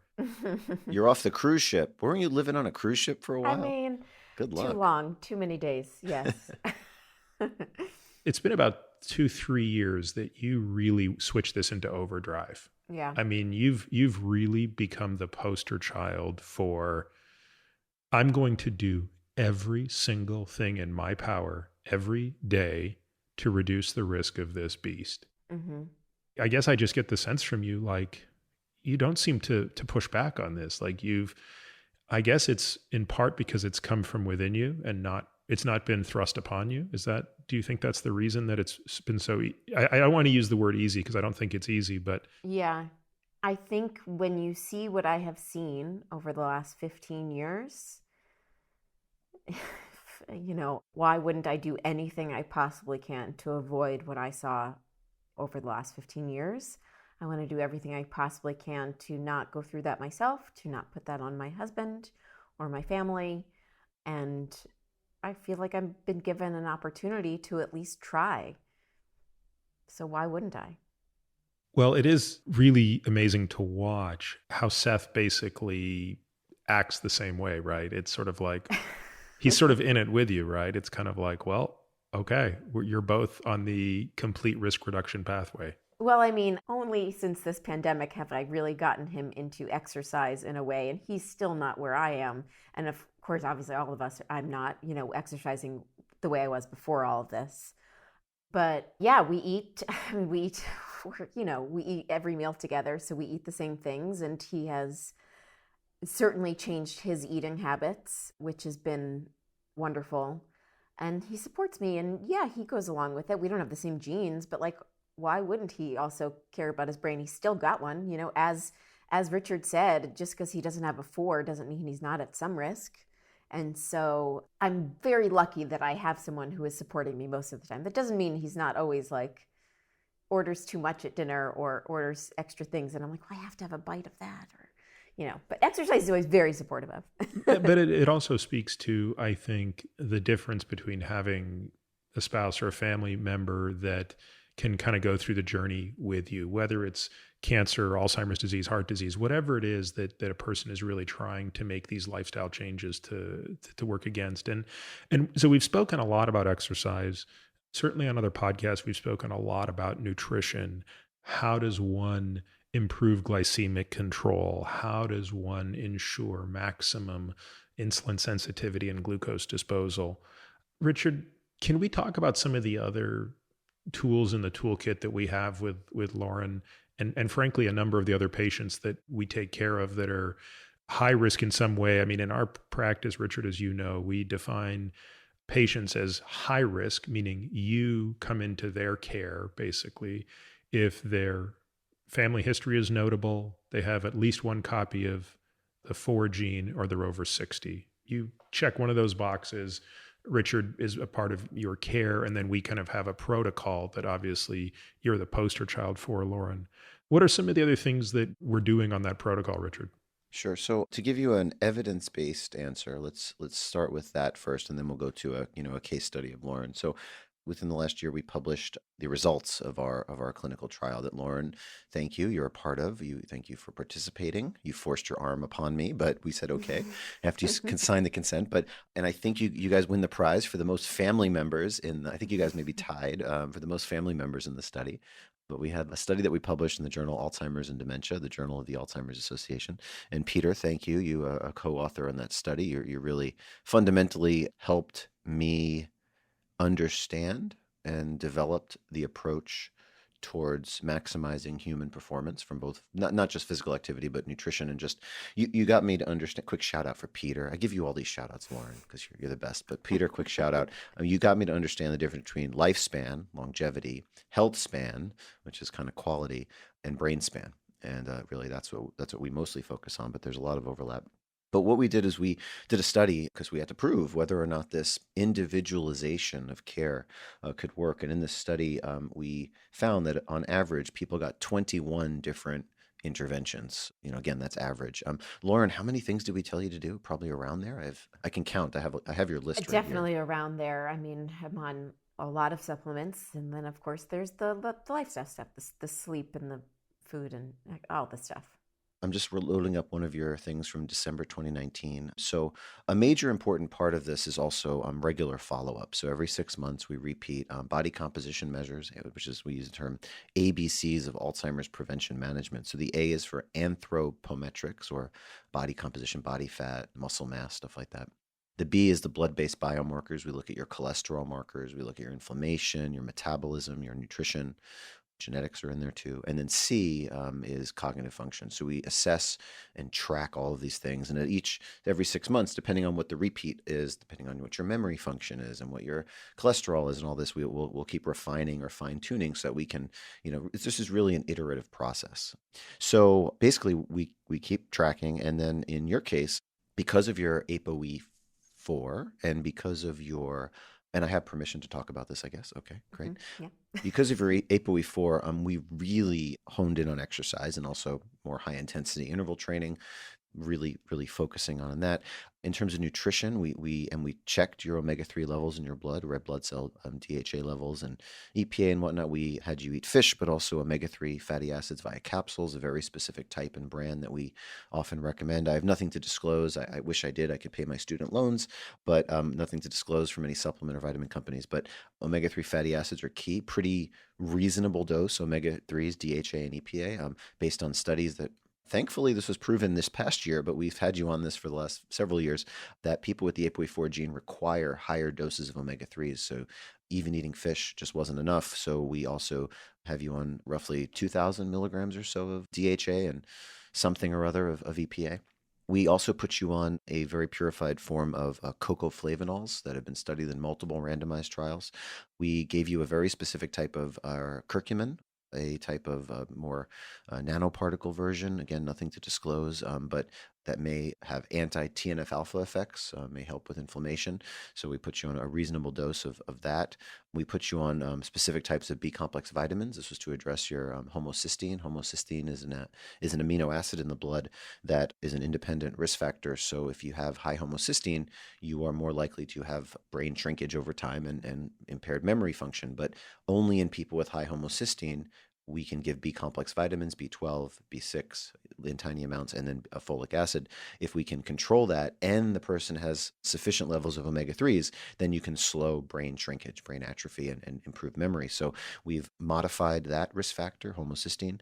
We optimized your vitamin D. I think your vitamin D wasn't terrible, but it was, lower than it could be. I think 60% of people, for example, in Florida are vitamin D deficient. That makes no sense.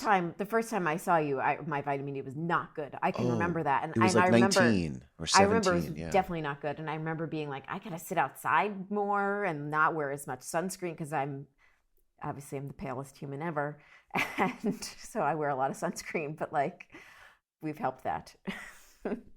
Is there a level, Richard, that you try to, do you want to see vitamin D within a certain range? Yeah, great question. So in a study in neurology, I think it was Little John, and other studies, I can name several. Cedric Ann Weiler also has some great work on this. But the best that I can do in across the board and in a general answer is 30 is kind of normal, but what is optimal? I'm thinking closer to 40 to 50, maybe more likely 50.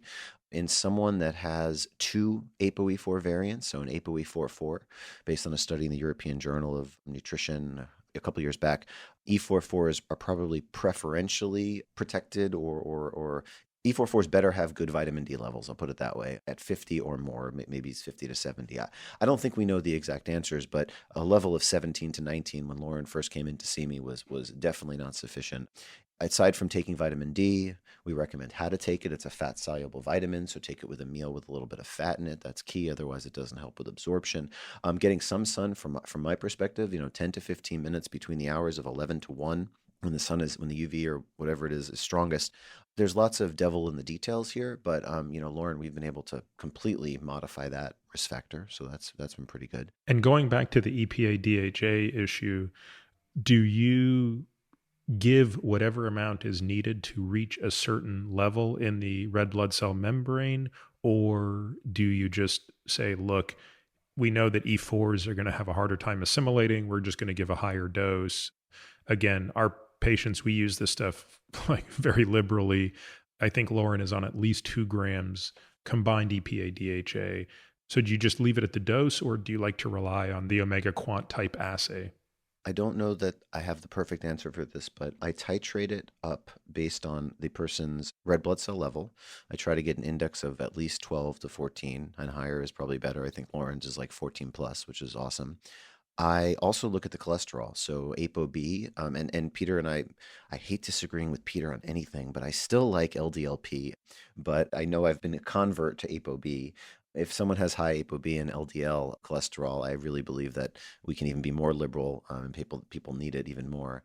But the study by Hussein Yassin that was just published recently just showed that you really need to get at least to 2 grams of DHA alone to even get enough. They did a spinal fluid study. Thankfully, these people volunteered to get spinal taps.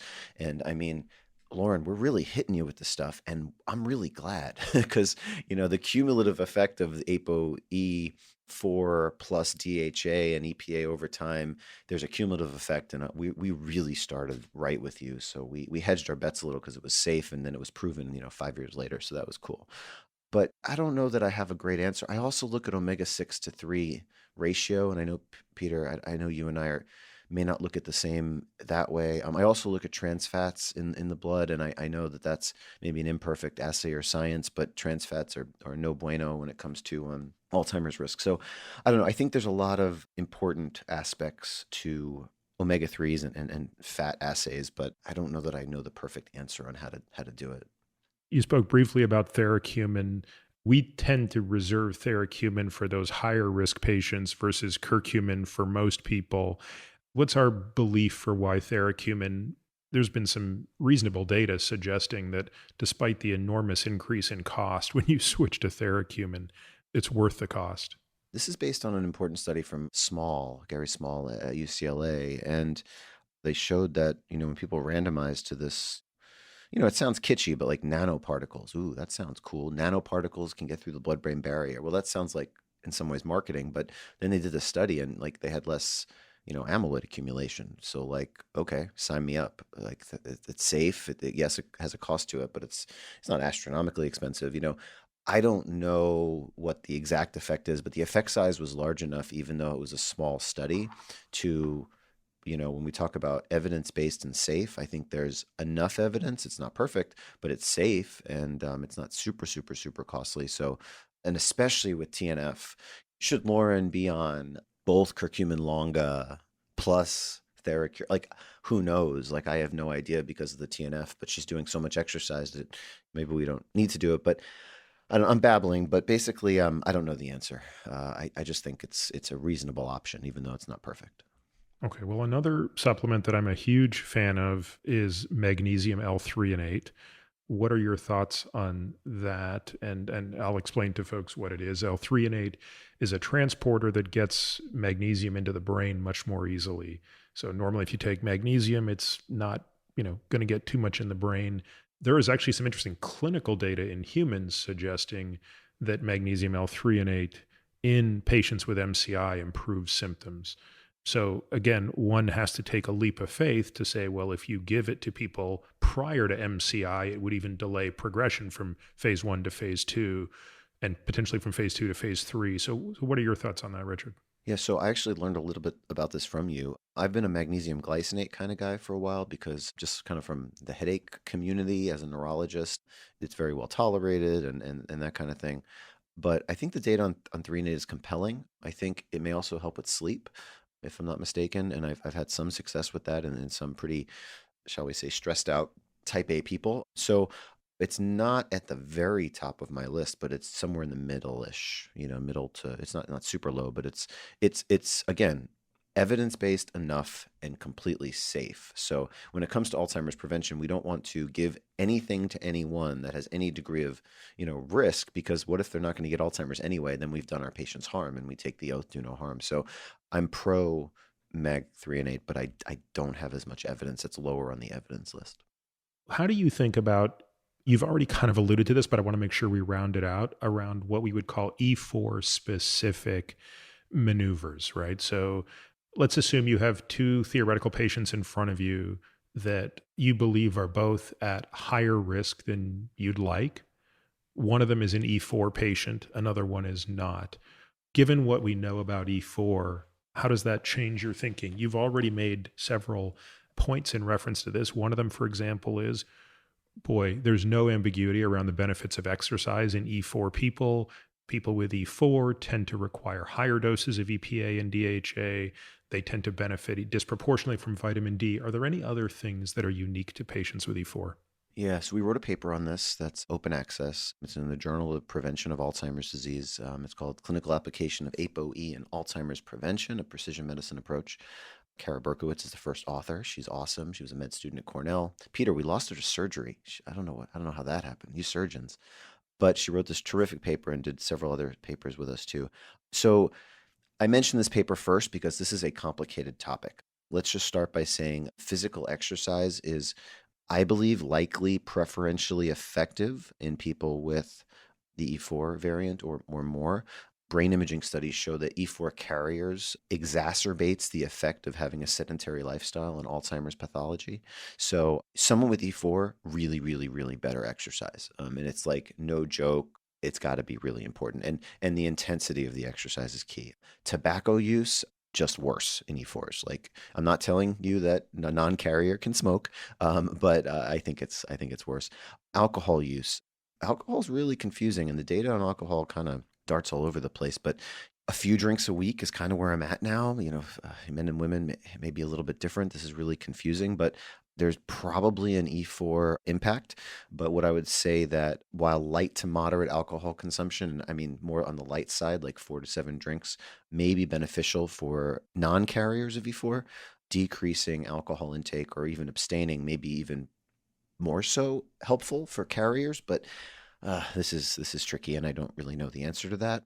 Cognitive engagement, if you don't use it, you lose it. Staying cognitively engaged is like critical. There's some difference with E4s and cognitive engagement strategies, but I think the jury's out a little bit. The dietary stuff is, just specific dietary types is key. Omega-3 fatty acids we talked about are probably preferentially effective, but you need to be at higher dose. There's a randomized trial underway now to try to understand, the impact of high saturated fats and a high glycemic index diet on cognitive function for E4 carriers, but that's not published yet. I guess I want to be cautious in saying this, but I think people with E4s are probably, you have to be more cautious and careful in terms of high saturated fat. MCTs, I'm pro MCTs if they're the right MCTs, and this is a topic for another discussion.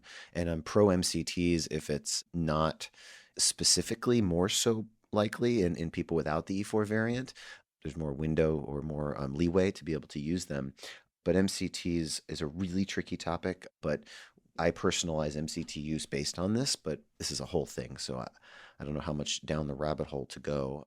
I have another question about, this is one we've all spoken about, and yet I'm still very much unclear, and I'm curious as to where your thinking is evolving, which is THC in any form, be it edible, be it inhaled. I mean, what do we know? And acknowledging that it's probably complicated, right? Because there are probably benefits that come in terms of stress reduction, certainly if it facilitates sleep.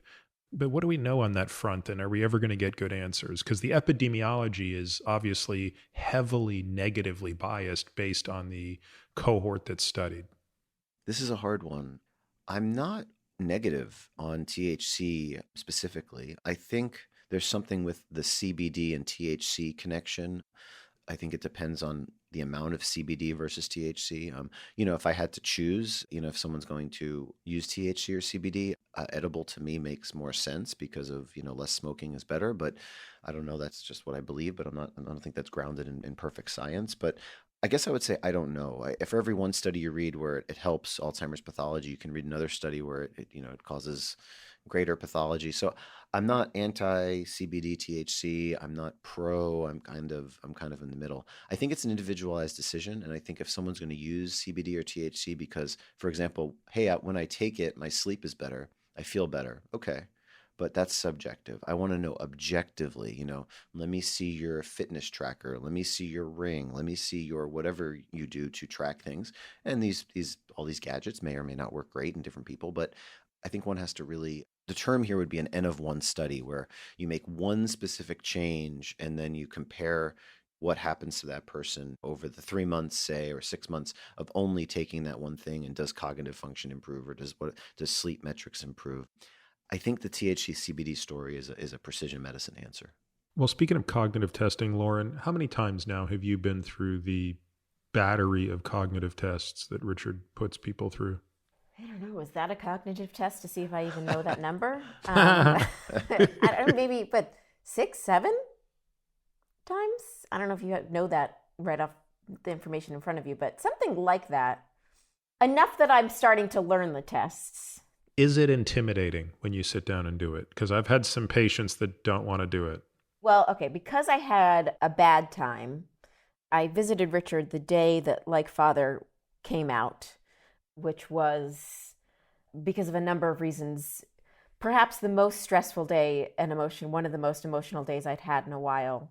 And it was not good. And my brain was a million different places. And of course, my body was not in the best of shape leading up to that. And it was bad news. And Richard was so unhappy and so mad at me. But it was a good, kick in the behind to get myself back on track because I had been making progress. Then I lost that progress. So, of course, the tests that I think now I've come in twice since then. Twice, yep. Mm-hmm. Yeah. I psych myself up a bit and I'm like, I'm nervous and get all into it. But fortunately, I've done well. But is that true, Richard? I mean, do we really think, do we know that the cognitive test reflected her change in effort around the preventative measures, or is it confounded by the fact that she was having a very, very stressful, distracted day? Even though both of those are true, is the test really able to distinguish those things? And I mean, my blood work wasn't great that day either.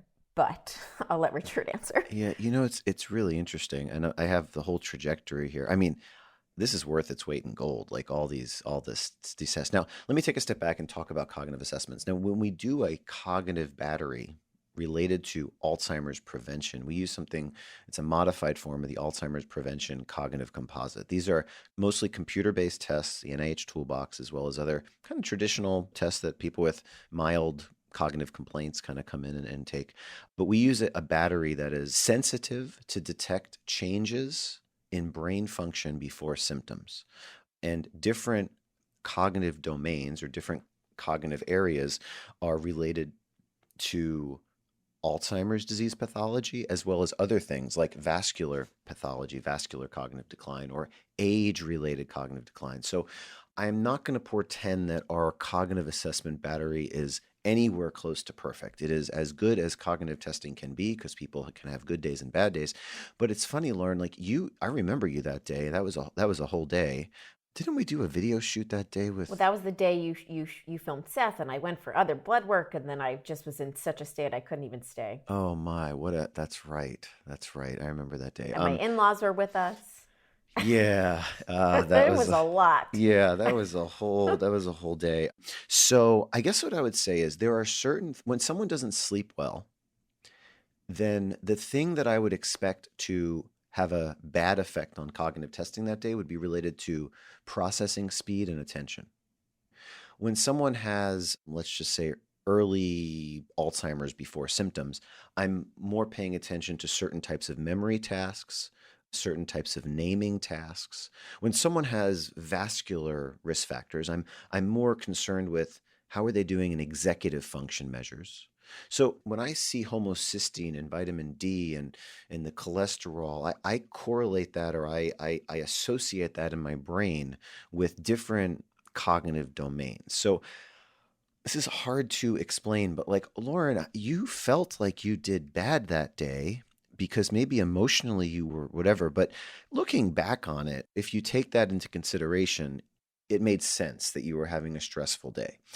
However, in the next couple of years, I think I may have scared you because I got upset. I mean, I was concerned. I think you saw the concern. I think Seth we was all did. Yeah, I mean, my in-laws were there. They were concerned. Yeah, I mean, I didn't know I was going to call your brother. Like, what do I do? Like, I didn't want to involve other people with HIPAA and all that kind of stuff. But I was like, how do I address this? And I just said, I'm sorry you're having a crappy day, but here's the deal. Like, this is what's going on. And I'll be frank, I was getting worried. Things weren't going in the right direction. You were doing good and then bad and then good and then bad. And then you cruise ship situation and then the stress. And I said, Lauren, I'm sorry. It's got to change now. And I think maybe that's when we got Peter involved, or maybe a little before that. We hadn't sat down with Peter. We'd been talking about Peter. Yeah, that's right. So all I can say is in the 2+ years, whatever, since that time, Peter, I know you've been cautious about cognitive tests because of the variability, the imprecise nature, and I agree with that. But you can't fake, Lauren, your last set of cognitive tests, you can't fake this. You have optimized your cognitive function, in my opinion, period, like no discussion. You said there's an element of practice effects. Now, I totally agree with that. There are certain tests. But because I have a 4, that doesn't help me. Wow, look at you, little See, I can learn. That's higher order processing. There you go. Wow, Dr. Miller Rogen, you're learning. Good job. Correct. APOE4s are more resistant to practice effects. And also men's brains and women's brains have different strengths and weaknesses, for example, verbal memory. So when we really digest your trajectory of cognitive function over the last several years, I'm going to be honest. I don't know that I've really talked about this too much in public or on a recording, but your brain is functioning. And again, you can take all the practice effects you want. There are certain tests here that I believe are resistant enough. And it's not like you're taking these every day. You're taking these like every, 6 to 12 months. And we change it up. We change the versions and stuff like that. So you have a plateau at some point with the practice effects. But your brain is absolutely, without a doubt, hands down, I have visual proof, your brain and biomarkers, your blood-based biomarkers, you're optimized. You're different. Your brain is firing on more cylinders. Like you can even let's just say we'll average out the first 3 sessions, right? I mean, there's just no you're more than a standard deviation above normal. Like you've improved, like your processing I speed. know my brain is above normal. I know. Yeah. Well, no, I mean, and it's interesting because I really want to see if you feel anything, but just can you tell a difference? But the most important test that we do for age-related cognitive decline, you're several years older, and I know I'm 30 something to 30 something, big deal. Well, no, the brain ages in that time frame. Your brain is younger now than it was 5 years ago. Like you're greater than 90th percentile on all these different tests. Your memory function is a standard deviation above the mean. And when you started out, it like was 0.87 standard deviations below the mean. Yeah. I mean, I remember this, Lauren, because our very first meeting was at Cornell and we were going over your results. And I remember we were kind of looking for an explanation for how it could have been so poor. And the best explanation that you came up with, which frankly I thought was a viable one, was you said, look, I did well in school, but I did poorly on standardized tests. And is it possible that my cognitive score is low because I'm not a good standardized test taker? So it's been very exciting to watch this progression. One element of the standardized test I want to ask you about, Richard, is odor. You put another one of our patients through this test recently, and I was very surprised to learn. So he came back, is it 10? 9 item test. 9. And in this case, the patient correctly identified 8. And I remember thinking, oh, that's awesome. And you were like, if it had been 7, I would have been really concerned. And with 8, it was, we're going to do a retest. Why is odor identification so important in this disease? Yeah, I mean, there's so much subjectivity to cognitive assessments. You could be sleep deprived. You could be like, distracted by, I don't know, you forgot to silence your cell phone. You could, I don't know, it's warm in the room or cold in the room, and Lauren's always freezing. So, we got to get the temperature just right for Lauren. Lauren's coming, regulate the temperature. You don't do that. Yeah, no, I'm kidding. And then Seth's coming. Oh, change the temperature, change the thermostat. Oh, geez. No, as we get older, we change. Now he's the cold one and I'm the hot one. Oh, wow. I know I've been huddling during this because the air is low. But no, honestly, it's the funniest thing. The older he gets, the colder he is, and the hotter I am. And of course, it used to be different. Anyway. Fascinating. So odor is more objective rather than subjective. And odor identification, like, what is that? Well, it's your ability to recognize a smell and name what it is. And again, in med school, decreased odor identification, the first thing I thought of was Parkinson's disease. That's something that's common in preclinical Parkinson's. So before someone gets the tremor and the slow movements and the shuffling gait, meaning the walking is slow and the rigidity, odor identification, loss of smell, is something that can be a harbinger of badness for a neurodegenerative disease to come. Well, the studies have shown that loss of smell or odor, lack of the ability to precisely identify certain smells can be a harbinger of Alzheimer's disease as well. My mom had a very poor sense of smell. And not an amazing sense of taste either, but sense of smell she never had a good sense of smell. That's impactful. With COVID, I mean, it's a different thing. Like, and Peter, you and I talked about this, but I lost my smell for 5-6 weeks, which is a little bit longer than some people. And we can talk about. Has your smell returned back to normal? So I'm 7 months out now, and just for folks know what we're talking about, you had a pretty good case of COVID. I did, yeah. I had one of these cases where, I'm fine. 3, 4, 5 days later, I'm like, okay, cool. I'll exercise tomorrow. And then on day 9, 10, I went with my O2 sat dropping and all that stuff. And I'm Peter, help, and Paul, help. And what the heck? I called every doctor in my Rolodex, did an EKG on myself in my office at midnight because I wanted to stay the heck out of the ER. My O2 sat was 94, PTSD time. But they wouldn't have admitted me because it was above 90. But anyway, I had a pretty reasonable case of COVID. And my smell after 5 weeks started to come back. I mean, like ahead of a thing of bleach, and I smelled nothing. I mean, like zero. I'm like real smell sensitive. Then I had phantom smells for a while. I was like, uh-oh, the dog peed. Uh-oh, Bon, Kitty. You got my dog's name is Kitty. How's Zelda doing, by the way?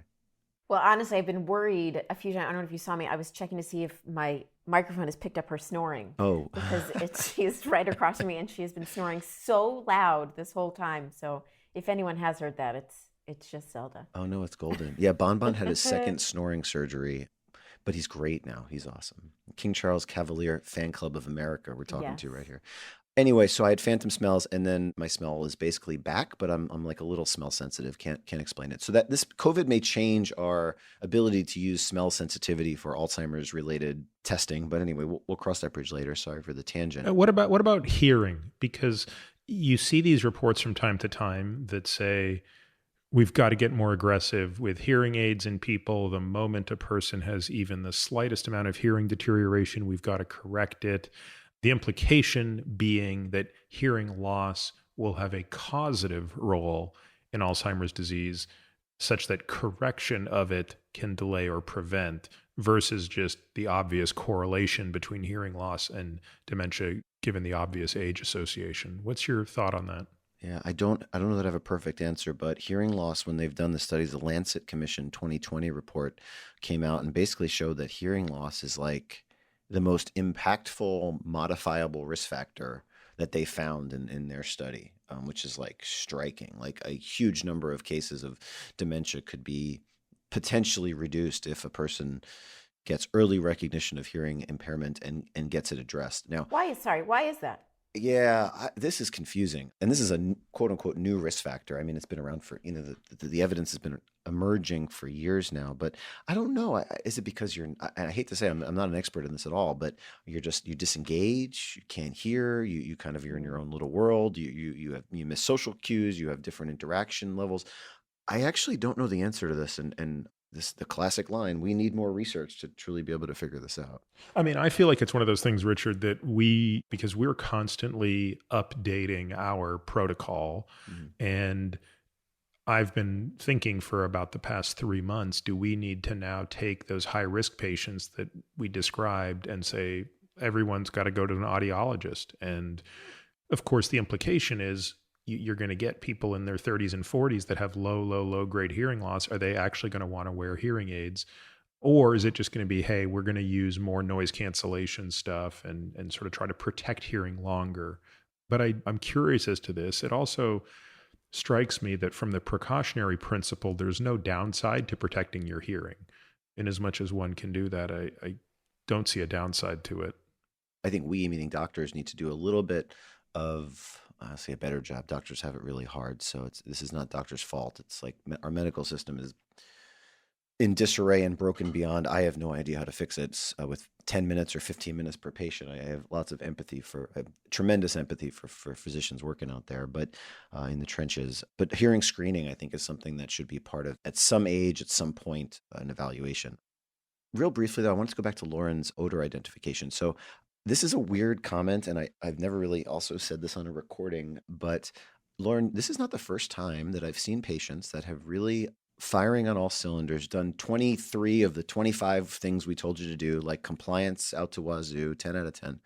Your odor identification, this is weird, and this may be a red herring, completely random or whatever. Your odor identification has improved. I think it's because, and maybe this goes against my 4. It's because now I know the difference in the cards between the coffee and the gasoline smell, which used to really throw me off. Gotcha. Okay. So even with an objective test, we still have subjectivity with learning effects and stuff like that. Now when I smell it, I'm like, okay, really be sure. Is this the coffee or the gas? All the other ones are easy, but between those two, those always trip me up. Gotcha. Interesting.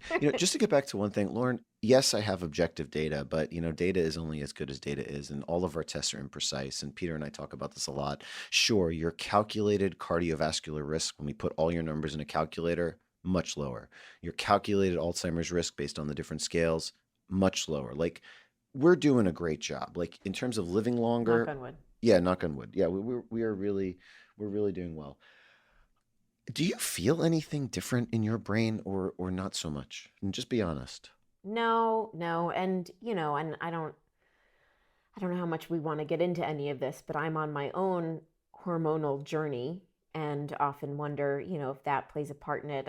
I've always been someone who's enjoyed sleep. We kind of talked about that, and like, I like sleep, and I love a nap. As I get older and my hormones become bigger players in my health, I sometimes think that has to do with it. But overall, do I feel cognitively better? It's hard to say, but physically, I feel better. My overall health is I can tell that it's better from a total body energy, the way I can approach a situation. I feel like I have a different type of body energy, if that makes any sense. Cognitively, knock on wood, I fortunately feel like someone who is pretty in control of their cognition most of the time. So, do I have moments? Yes, where I'm like, I feel tired or weird, or even that, like you said, that brain fog, which I don't think I understand at this point. But the black and white answer is yes, I feel better. Do I feel greatly better? I'm not sure. I mean, to me, I think there's an emotional piece here too, right? Which is we go back to 10 years ago, there's this depression that basically feels like there's something inevitable that's going to happen to you. And I think by now, Richard and I are very much in the camp of saying there's no reason to believe you're going to get Alzheimer's disease. Yeah. Like there's really no reason to believe that. If you stay this course that you're on, you get to be like normal people in their 80s. So maybe that's the greatest single benefit of all this, is that it changes the way you feel. I wasn't physically in such rough shape that I could really pinpoint a difference, but emotionally, yes, so much of the fear has dissipated because I have control in a way that I didn't before. I see my blood work, I see numbers going from red to green. And that gives me a hope that, I think translates into my physical being, but also into my cognitive health as well.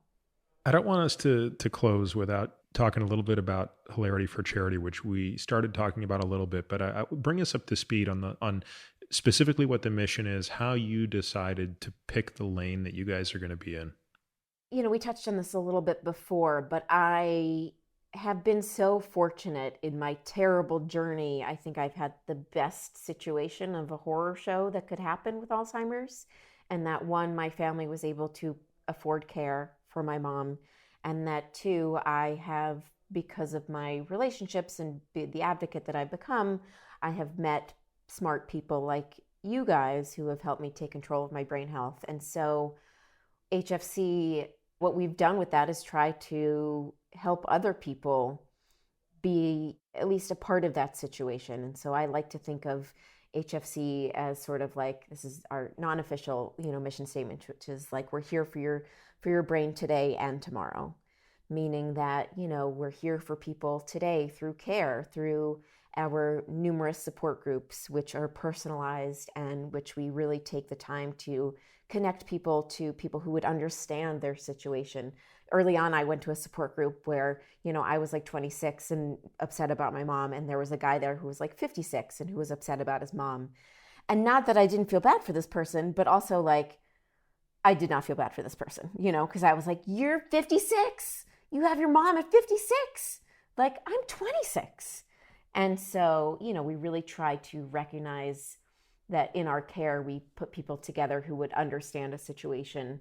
And of course, then there is the other aspect of it, which is, I think, what makes the greatest impact in people's lives today, which is our care program. Like I said, my family could afford care for my mom so that my dad could catch his breath and take a break and go to the grocery store if he needed, or, come have dinner with me if he wanted.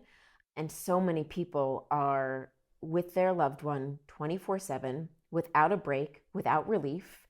And that is a completely thankless job. And so we provide care for people and provide caregivers to go into people's homes and give the primary caregiver respite and give them a break. And then there's, of course, how we invest our dollars in research, which is in brain health. HFC really focuses on activating young people in the fight against Alzheimer's. We don't think that people should wait till they're older to start talking about their stories or losing loved ones to Alzheimer's. And they certainly shouldn't wait, as we've talked about today, to start taking care of their brains. And so we really do our best to share what we've learned from you guys and educate people that it is never too early to start taking care of your brain and how important that is. That's really our focus. I wish that we raised the kind of money that would research a medication that could cure Alzheimer's, but No one has yet given us $5 billion. I'm out here ready to receive it if someone is listening and wants to send it our way. But for now, I'm going to do what is practical, which is help people today with support and care and teach people how to take care of their brains for tomorrow. So that's who we are. So people can go to the website. They can obviously donate directly. Is there any other way people can get involved or be I mean, there are all sorts of events. What else can people do? Yeah. I mean, obviously this year, the event thing has sort of taken a turn for all of us, and all nonprofits, I think, are feeling the strain of not being able to host our normal fundraising events, and, you know, in the strain of that a lot of philanthropists who normally would donate our way feel that they can't this year because they are donating towards COVID-related organizations or even racial organizations, which please keep donating. These things are very important. I'm not saying you shouldn't, but at the same time, people still have brains. And unfortunately, there are still millions of people in this country with Alzheimer's, and their caregivers are in even worse situations now. So what we do is even more important these days. So yeah, you can go to our website. Of course, give us your hard-earned dollars. We're happy to do something good with them. But we also give people a space to share their story if they have one. We provide infrastructure if you want to throw your own Alzheimer's fundraiser. We've had so many amazing individuals over the years who have done their own fundraisers for whatever speaks to them. One of my favorites is a guy do you say a tuk-tuk? Do you say drove a tuk-tuk? I guess so. Rode one? Whatever. Pulled one across India and raised money for HFC. Like, how cool. But that's what spoke to him. That was organic to him. And Seth and I always say, when it comes to fundraising or philanthropy, do what's organic to you, what makes sense for your life. So we provide an infrastructure. If you want to raise money for us, we're happy to help you do it. You know, again, if you need support, you can come to us. We have so many different options. We have an amazing partnership with the Rosalind Carter Institute, in which we train caregivers. We give them one-on-one caregiving training, which is really, I think, so invaluable. I mean, the truth is there's no training to be a caregiver. It's every day is a surprise, and who knows, but there are certain tools that we can give people. And, you know, and I think we try to do it all in a way that is approachable. Certainly, you know, our original name is Hilarity for Charity. Now we're HFC because we want to seem like grown-ups and we want people to take us seriously. But we approach everything through a way that, you know, has some comedy. That is certainly our work.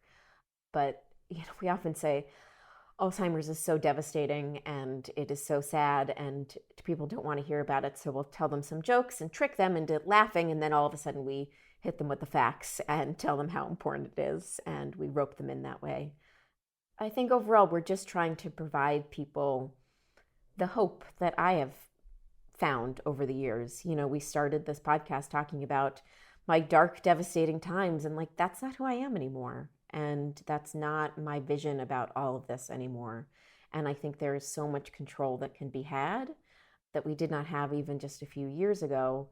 And, you know, we through HFC are just trying to teach people that they have that control too. Well, Lauren, Richard, it has been such a pleasure to sit down with you guys today, and it has been worth every bit of the wait from almost a year ago when we wanted to first do this. And no one would have imagined a year ago all that was going to happen in the next 12 months. But it's also given us a chance to see one more year of your incredible progress, Lauren. So thanks for being the poster child for what Alzheimer's prevention looks like. Well, we're trying. It's a journey, right? I don't know if I can be the poster child yet, but maybe in some time we'll see if, I think, you know, we'll keep going. No pressure. It's poster child for the journey. Yeah. That's for sure. There you go. Well, hey, if we would have done this podcast a year ago, I could have only said 1 out of every 3 cases of Alzheimer's is preventable. But now, based on the latest data, 4 out of 10 cases of Alzheimer's may be preventable if that person does everything right. So I'm going to have to change the signature in my email. I'm sorry. Is what you're saying to me? Who wrote that signature? Jeez. Someone wrote that signature. I don't know who it was. Unbelievable. Typos everywhere. Fired. Peter, thanks for sharing our story. And Lauren, thank you for having us. being courageous. And you're the one that puts, I mean, I get to sit here at this desk and hang out and whatever. And you actually have to go home and do all the 27 things that Peter and I tell you to do. So thanks for being do things too. a good sport. You do your own things. Yeah, got to do what you got to do. You do. Yeah. And we're really grateful to your family for also feeling that it's been okay for you to talk about this, because I know that these are things people don't want to talk about. And yet I think the understanding that, hey, we talk about these things that suck because it makes a difference. Because there's a lot of people that are listening to this right now that can relate to what you're saying. Yeah, I hope so. Well, there's so much that can be done. So I appreciate the chance to talk about it. All right, guys. Thanks so much. Thanks so much. Thank you for listening to this week's episode of The Drive. If you're interested in diving deeper into any topics we discuss, we've created a membership program that allows us to bring you more in-depth, exclusive content without relying on paid ads. It's our goal to ensure members get back much more than the price of the subscription. Now, to that end, membership benefits include a bunch of things. 1, totally kick-ass comprehensive podcast show notes that detail every topic, paper, person, thing we discuss on each episode. The word on the street is nobody's show notes rival these. Monthly AMA episodes or Ask Me Anything episodes, hearing these episodes completely. Access to our private podcast feed that allows you to hear everything without having to listen to spiels like this.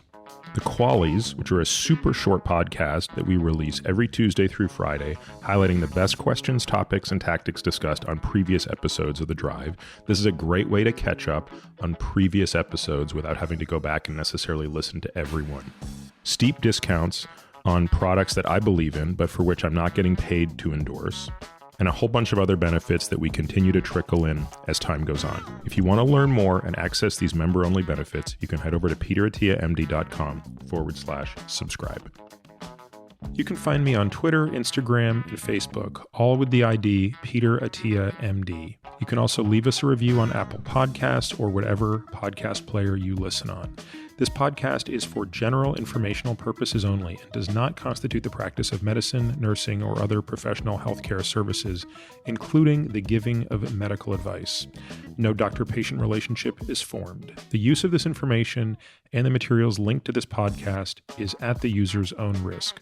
The content on this podcast is not intended to be a substitute for professional medical advice, diagnosis, or treatment. Users should not disregard or delay in obtaining medical advice from any medical condition they have, and they should seek the assistance of their healthcare professionals for any such conditions. Finally, I take conflicts of interest very seriously. For all of my disclosures and the companies I invest in or advise, please visit peterattiamd.com/about, where I keep an up-to-date and active list of such companies.